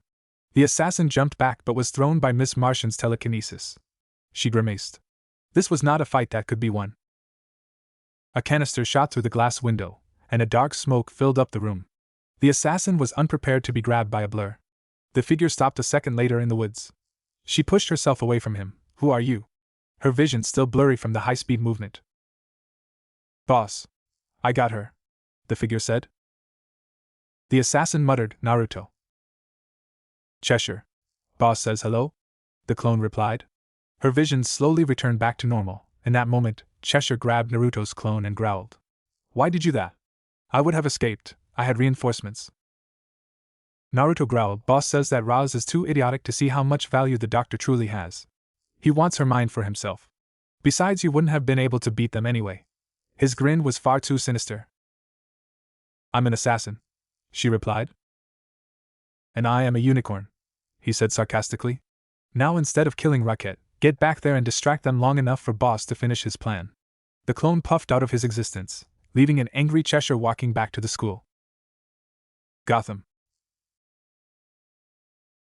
Batman dodged another tendril from Poison Ivy. The woman moved at incredible speed, or was it that he had become slow? She grinned. Do you like my new pollen? Batman threw a grenade at a massive plant that was about to swallow him. The plant exploded, and Poison Ivy glowered. My poor baby, you'll pay for that, Batman. She grabbed the box and ate the bean. Power rushed through her, the likes that she had never felt before. She felt attuned to nature, like she could feel every plant in the entire state calling out to her, and she was drawing energy from them. Let's begin. Her eyes glowed a nefarious green. Batman would have been stabbed by a thorn that had erupted from the ground had it not been for the timely arrival of Wonder Woman. Diana cut the vine in half and blocked several other vines shooting towards her with her shield. She said, "How is she so powerful?" Ivy had never been so attuned to nature. She could feel it. It was almost like she was in the presence of Lady Artemis. Batman growled. She ate a bean. It enhanced her powers. Wonder Woman was about to charge Ivy when Batman said, "No, we need a plan of action. We don't know how strong she is." Though it was far too late, trees sprouted out from the ground, vines crawled and twisted around the skyscrapers, and in mere seconds, Gotham appeared to have been turned into Ivy's playground. She laughed wickedly. It won't help, I have the power of the green now. Her body melded into one of the plants, and she disappeared. Batman and Wonder Woman stood anxiously, wondering where Ivy had gone. She sprouted behind Wonder Woman. The Amazon blocked the blow with her shield but was launched straight into a building. Batman threw one of his fire grenades into the ground. Vines burned around him, forcing Ivy to retreat inside the plant life. He said, "Give up, Ivy? You cannot beat us. Soon the Justice League will arrive."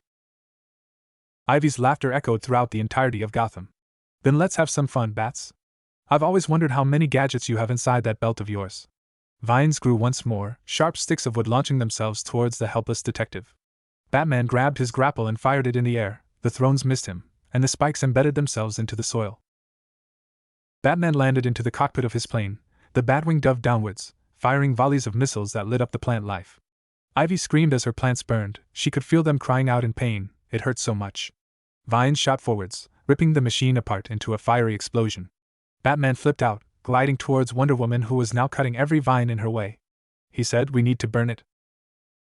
Arif Nrub Syvi Snaup. Nrut met Otni Hsa Zatanna's voice shouted as he descended down towards the central plaza to assist Batman alongside Captain Atom, Superman, and Flash.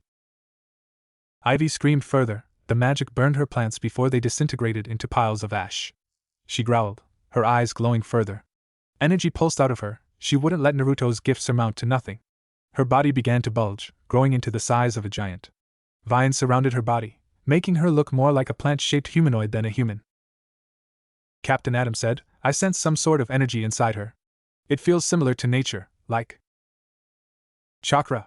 Wonder Woman's sword glowed with electricity. Zeus was asking for this woman's death. Batman muttered, "I told you," though his words weren't heard by the group because Superman flew towards the giant Ivy in a fit of pure rage. "Naruto!" the Man-Steel roared. His punch snapped Ivy's chin back, forcing the giant to fall onto several buildings. Luckily for the Man of Steel's stupidity, Zatara had protected the buildings from damage with his magic. Superman pummeled the giant harder and harder. Ivy felt each of his blows crack the hard armor of her plants. She eventually had enough, several vines gripping the Man of Steel by his legs and throwing him to the side like a ragdoll. Captain Atom said, "I'll eradicate her energy." He flew at a slow pace, deliberately trying to get Ivy to zero onto him with her vines so he could understand the molecular structure of her form. Vines wrapped around him. Ivy cackled. She said, "How slow." Clasping her hands together, the vines squeezed against his form. Captain Atom's body leaked radiation. The plants began to wilt and wither. Soon the radiation reached Ivy's main body and Atom began to use some of his molecular manipulation to eradicate all traces of chakra inside her body. Ivy screamed. She could feel her power dwindling and radiation beginning to seep into her body. Batman shouted, "Atom, stop! She'll die." Captain Atom watched as Ivy's form exploded into a million pieces of wilted flowers and vines. She fell towards the ground, body raked in pain. Superman grabbed her and shoved her against the wall. "Tell me where Naruto is." He cracked the wall with the force of his shove. Poison Ivy coughed. "I don't know." Static. Bruce, it's Wayne Tech, Alfred said through his calm. Batman punched a wall. Superman looked towards his friend, somewhat in concern. Ivy grinned. You fell for it. Ha ha ha, the almighty detective was too slow to realize what was going on. Tell me what he was planning. Superman hollered.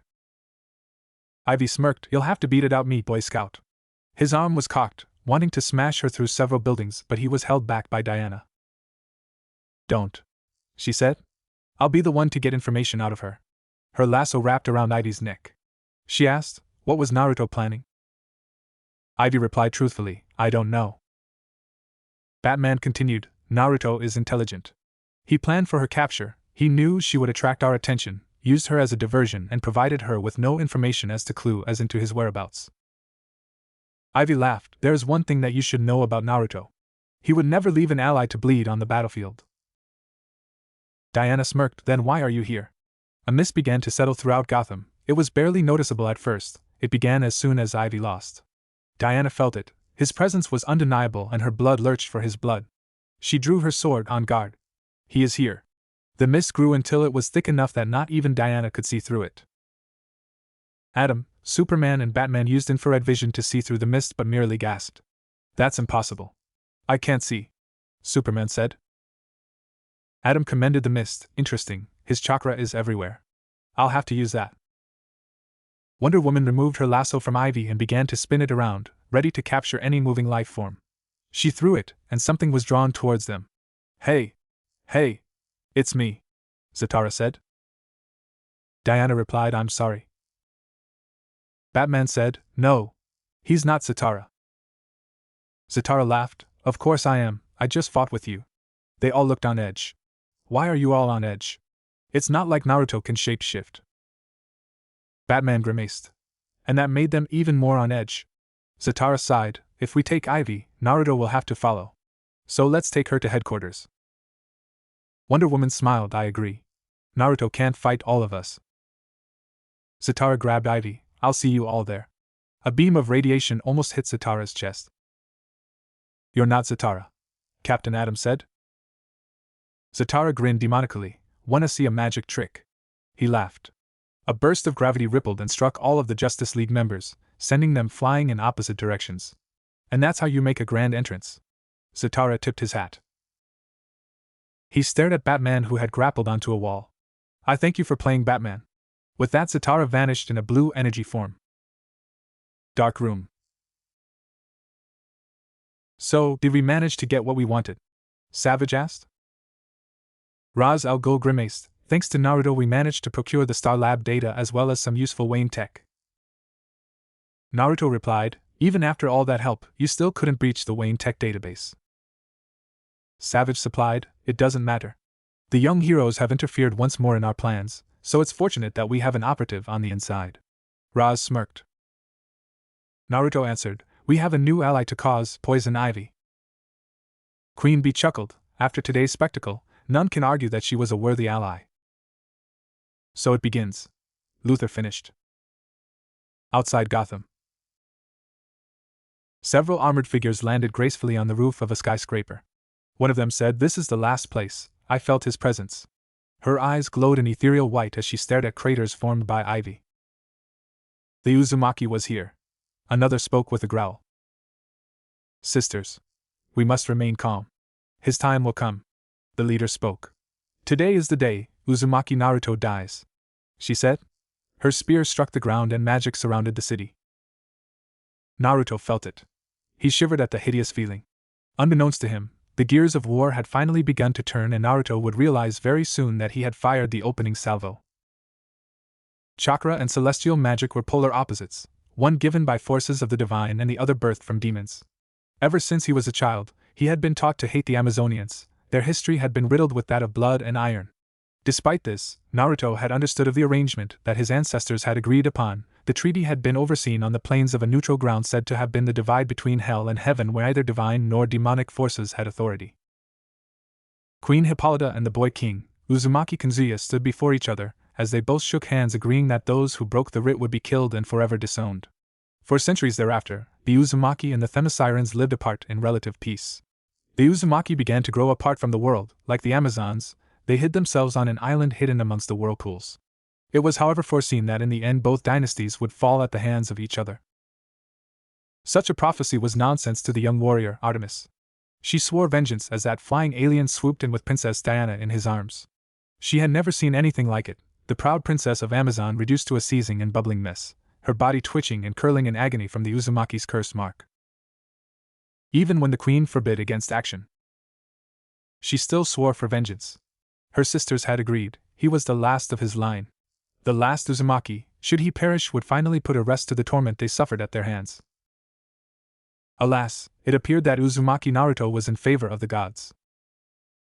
Celestial magic poured throughout the city of Gotham, invisible to all eyes except those who possessed an affinity for the arcane. Its golden light flowed through the streets like a river of gold. Artemis's eyes closed, her magic guiding her to the location of his demonic chakra. She found it. And they descended. Naruto had never seen it coming, or at least that was the impression she received when the boy had woken up to the smashing of his window. 7 Amazons standing at the foot of his bed, swords and shields drawn, they killed him before he could make a move. Only for him to smile and say, "Your gods will not guide you here." Then he exploded, the building went up in smoke and Artemis lay on the ground. Despite the ringing in her ears and the blood that poured from her wounds, she managed to find her sisters. They had been buried in piles of rubble. She screamed to the heavens in pure anguish. Why had they forsaken her? Diana awoke to alarm bells and a desire for blood. It was said that when a fellow Amazon had been slain in battle, the remaining sisters would feel it even if they were a million miles away. This time it had felt as if she had lost more than one. Her feeling had become true as she was called back to Gotham by Batman. She frowned. "I don't see anything?" Batman merely picked up a sword. Her eyes wandered on the blade of Amazonium, and she realized what had happened. "What is going on? I can't have more of you running around my city," the Bat stressed. He truly was a fool, but none more so than her. "He killed them," she muttered. Batman sighed. "Naruto, I thought you said that your people wouldn't take action. We can't have another war." He had already had enough of the war of attrition taking place in this corrupt city. She steeled her gaze, gripping her lasso and sword with anger. "They attacked him and he killed them. I'm afraid that not even my mother can stop more of my sisters from seeking out vengeance." Batman muttered, "I have something else to show you." He guided her through the rubble, into the broken home. Diana felt her heartache. The walls had been stained red with blood and laden with the weapons of her sisters. This was the bedroom. From the angle of impact and blood pattern, it appears the focal point of the explosion came from the bed. He gazed harshly at her. "I don't care much for your war, I care for Gotham. Your sisters attacked Naruto in his sleep. Only Naruto had realized in advance that they were coming. He set a trap for them. I thought you said you wanted peace, but rather your people seem to seek war." Diana growled back, "He is one boy and we are 1,000. We will not fall so easily." She began to tread away, her head spinning from the detail and the gore of what she had just witnessed. "And what would you do?" "I wish for answers," she replied. "I must return to Themyscira before my mother finds out what has happened." Batman narrowed his eyes as she flew away from him. He never told her of the hidden message that Naruto had left. That would only further the conflict that was brewing. Whilst Diana would be going to Themyscira to stem the fires of war, Bruce had a much more pressing matter to deal with. He had to find Naruto before any other Amazonian did. Whether to seek punishment for the murders that Naruto committed or to help him to avoid them, he didn't know. All he knew was that the young Uzumaki would be in grave danger if he didn't find him soon. A sudden thought had manifested in his mind as he retreated from the scene. How did they find him? And was Naruto ever there? Trust no one.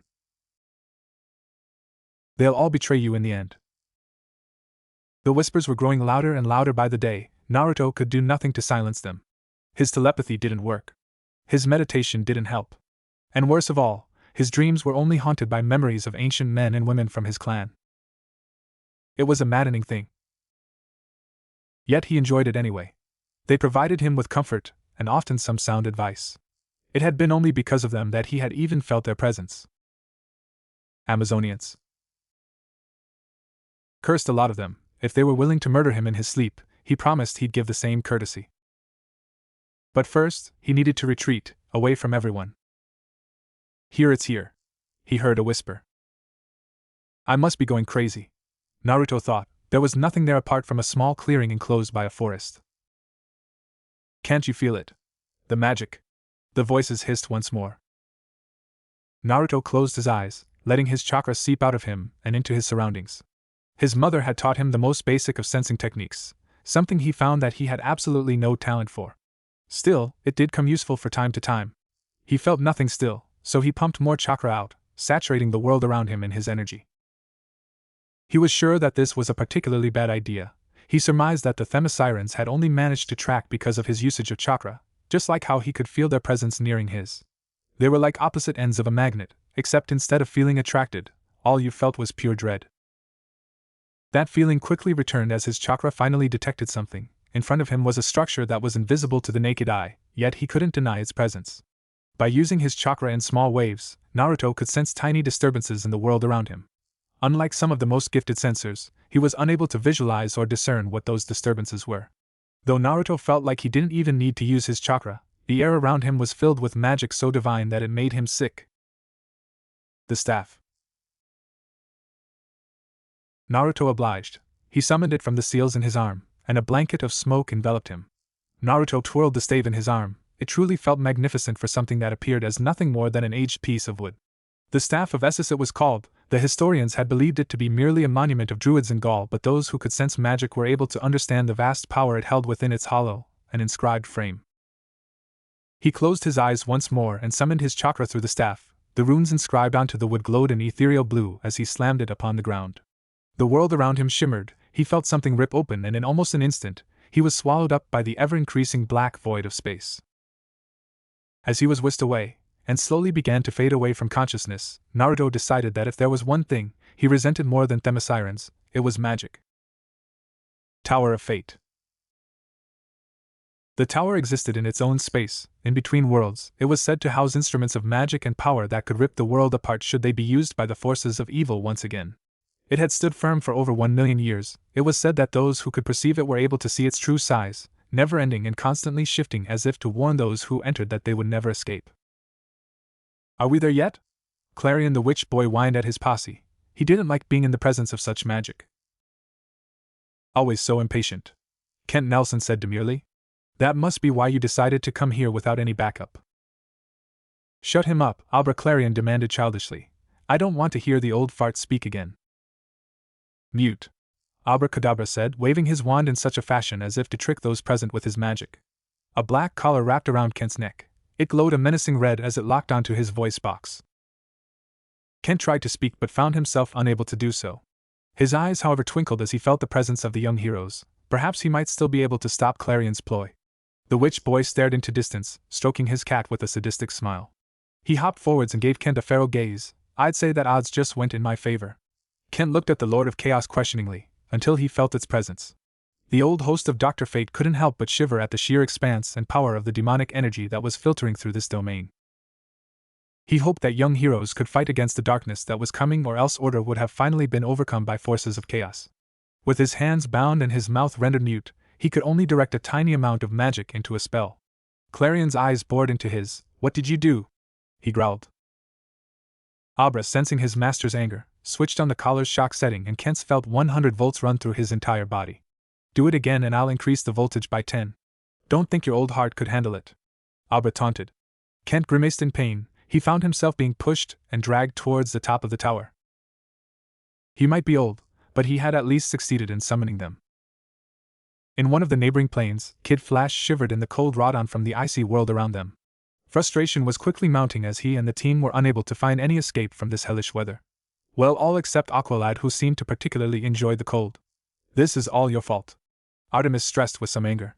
You nearly got us cooked because you didn't believe? Megan stared at him with some lost expression. You don't believe? Of course I don't. Kid Flash acquiesced. Magic is a lie. Really now? Aqualad argued, then explain how we managed to find ourselves in this place. He gestured to the never-ending expanse of the icy plain. I don't know. Kid Flash waved his hands annoyedly. Maybe, just maybe, this is a pocket dimension. He rolled his eyes at their disbelief. Oh come on, I can't believe you think magic is real. I come from Atlantis. Aqualad deadpanned, as if it explained everything. Yeah, and I'm faster than sound, doesn't explain anything.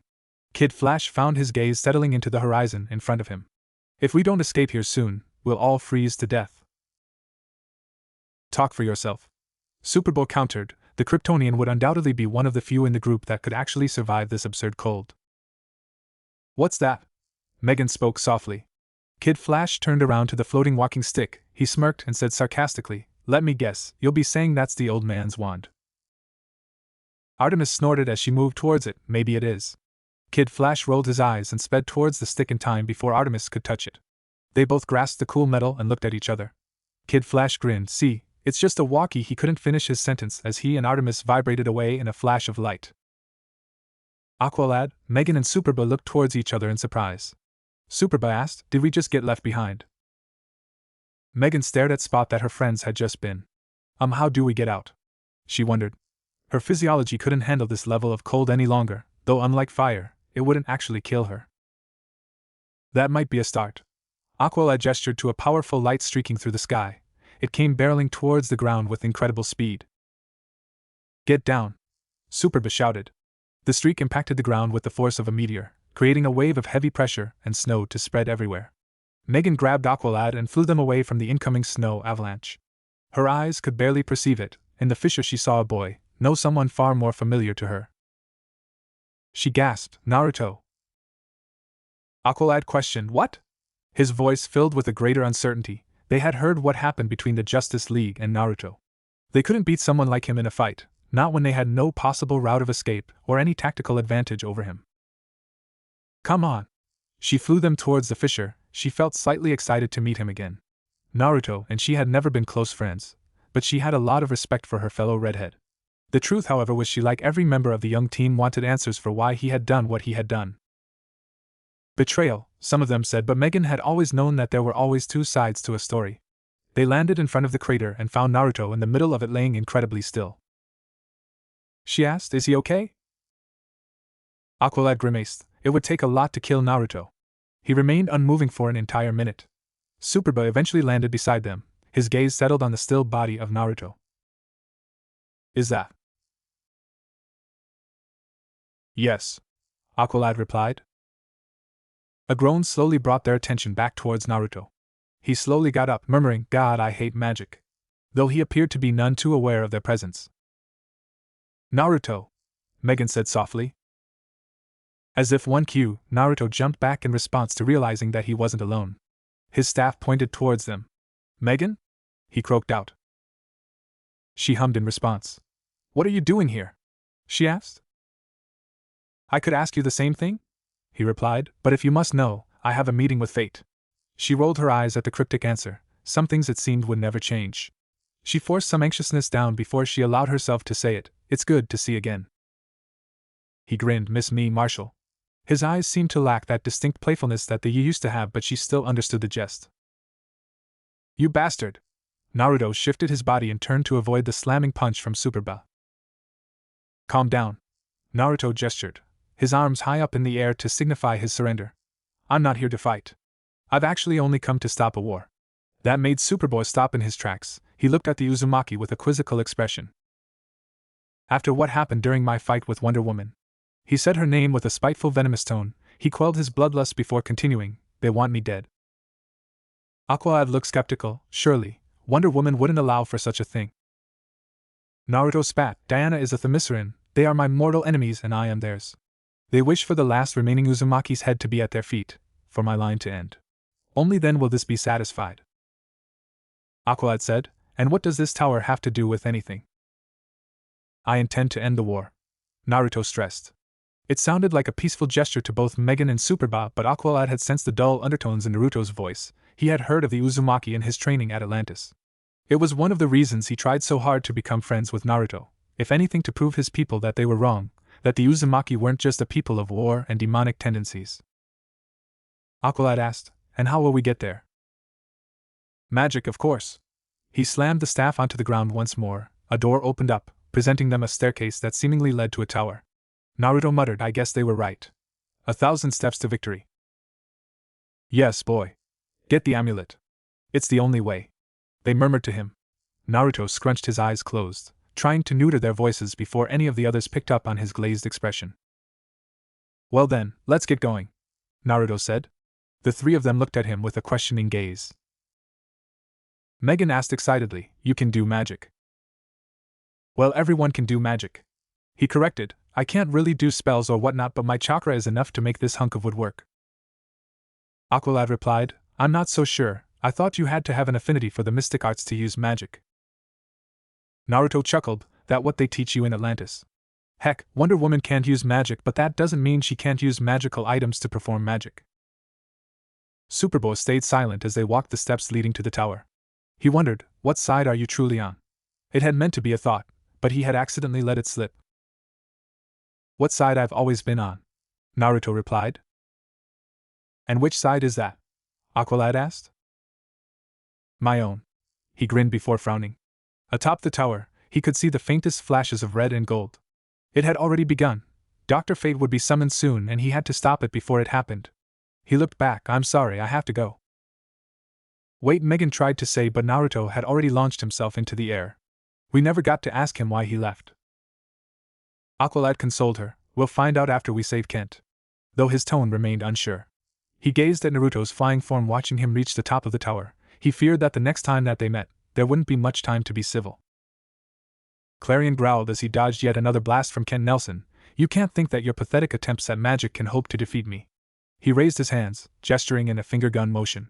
He grinned. Let me show how it's done. As if his hands were guns, he fired a barrage of chaos magic onto the golden shield surrounding Kent and the mask. The barrage of magic cracked Kent's weak shield and shattered it like glass. Kid Flash watched in shock as Clarion's arms swung as if he were throwing a pitch. Clarion's sickening smirk seemed to grow. The speedster couldn't react in time to the invisible ball of energy that struck Kent in the chest. Red electricity arced upwards from Kent's body, electrocuting Kid Flash and everything in a 5-meter radius. Kent had enough energy to grab his staff and slam it onto the ground, generating another shield that blocked out several more energy blasts sent from Clarion. Boy, the mask, he tried to gasp but was unable to stop the electricity from stopping his heart. He fell to the ground unconscious and dying. Clarion screamed, No! No! He watched Kid Flash grab the helmet of fate and began to send out dozens of energy blasts towards him. Give it to me! I want it! He roared, but the shield stood strong. It appeared Kent's sacrifice had strengthened the barrier with far more powerful magic than Clarion was used to. Kid Flash felt the power in his hands. He grinned childishly. Is this what you want? He placed the helmet above his head. Hey kid, if you put that on, you're never going to get it off. Clarion tried to placate the teenager from running his plans. You hurt the doc, Kid Flash said angrily as he placed the helmet on his face.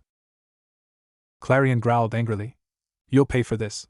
But as per usual, instead of fighting a child with the power of fate, Nabu floated above him, basking everything in his gold light.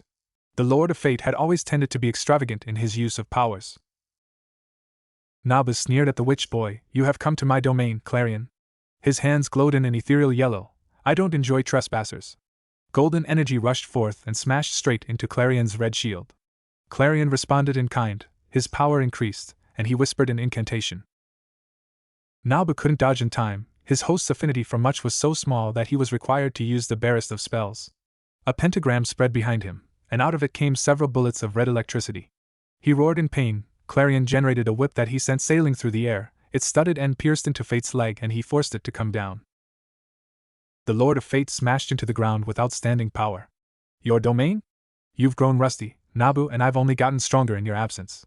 The witch boy waved his arms in a maniacal fashion. Can't you feel the forces of chaos? They've become more powerful. Order is always the same, predictable and so very boring. His grip on his whip increased as he sent Nabu sailing through the air. Nabu's eyes flashed gold. He would not be demeaned in such a fashion. Clarion's eyes widened. You wouldn't. Leave my domain, the Lord of Fate stressed. Clarion's lips tightened. You can't beat me, Nabu. But Nabu didn't have to. He charged his magic once more and released into a blast that scorched the earth that Clarion was standing on. The witch boy erected a shield that protected him easily from the blast, but his familiar, the cat, wasn't so lucky. Clarion felt his power decrease. His presence began to wane. He felt the damage that his tickle had taken. He glared at Nabu. I can't believe you'd hurt a defenseless pussycat. Nabu merely raised his once more, intent on banishing the Lord of Fate's presence from his domain. With the death of your cat, I can rest easy that your return to this plane won't be for a very long time. Clarion teleported towards his cat and grabbed it. He erected another shield to protect himself from another blast. Nabu was however far more intent on defeating Clarion. Gold chains spurred from the ground and began to wrap themselves around Clarion, coiling around his feet and arms. Tiko fell to the ground. The cat whimpered feebly at the incoming beam of light that had their way. Doton Doria Hiki. Something moved in front of Clarion and his cat. Nabu narrowed his eyes as the figure slammed his hands onto the ground and a 20-foot wall of earth and mud blocked his energy blast. I thought the Lord of Fate was meant to be all good, the figure joked. His fangs bared angrily, and purple eyes glowed sinisterly at Nabu's casting. You are not meant to be here, demon. Naruto laughed. Wait, little Omiya demon. I think you're mistaking me for someone else. Gravity shifted and Nabu found himself being thrust downwards by Naruto's immense gravitational pull. Clarion growled, get me out of these chains. Naruto gave him a sideway glance. He said, if I'm a demon, then what are you? He gestured towards the bound boy. I never knew Lord of Orders liked to kill children. Nabu glowered, that is no child, boy. Move or I will deal with you as well. Naruto's eyes widened in pure shock as Nabu merely waved off his gravity. Impossible! Clarion watched as Naruto jumped away to avoid a torrent of golden chains before releasing a powerful surge of chakra to ripple away from his eyes.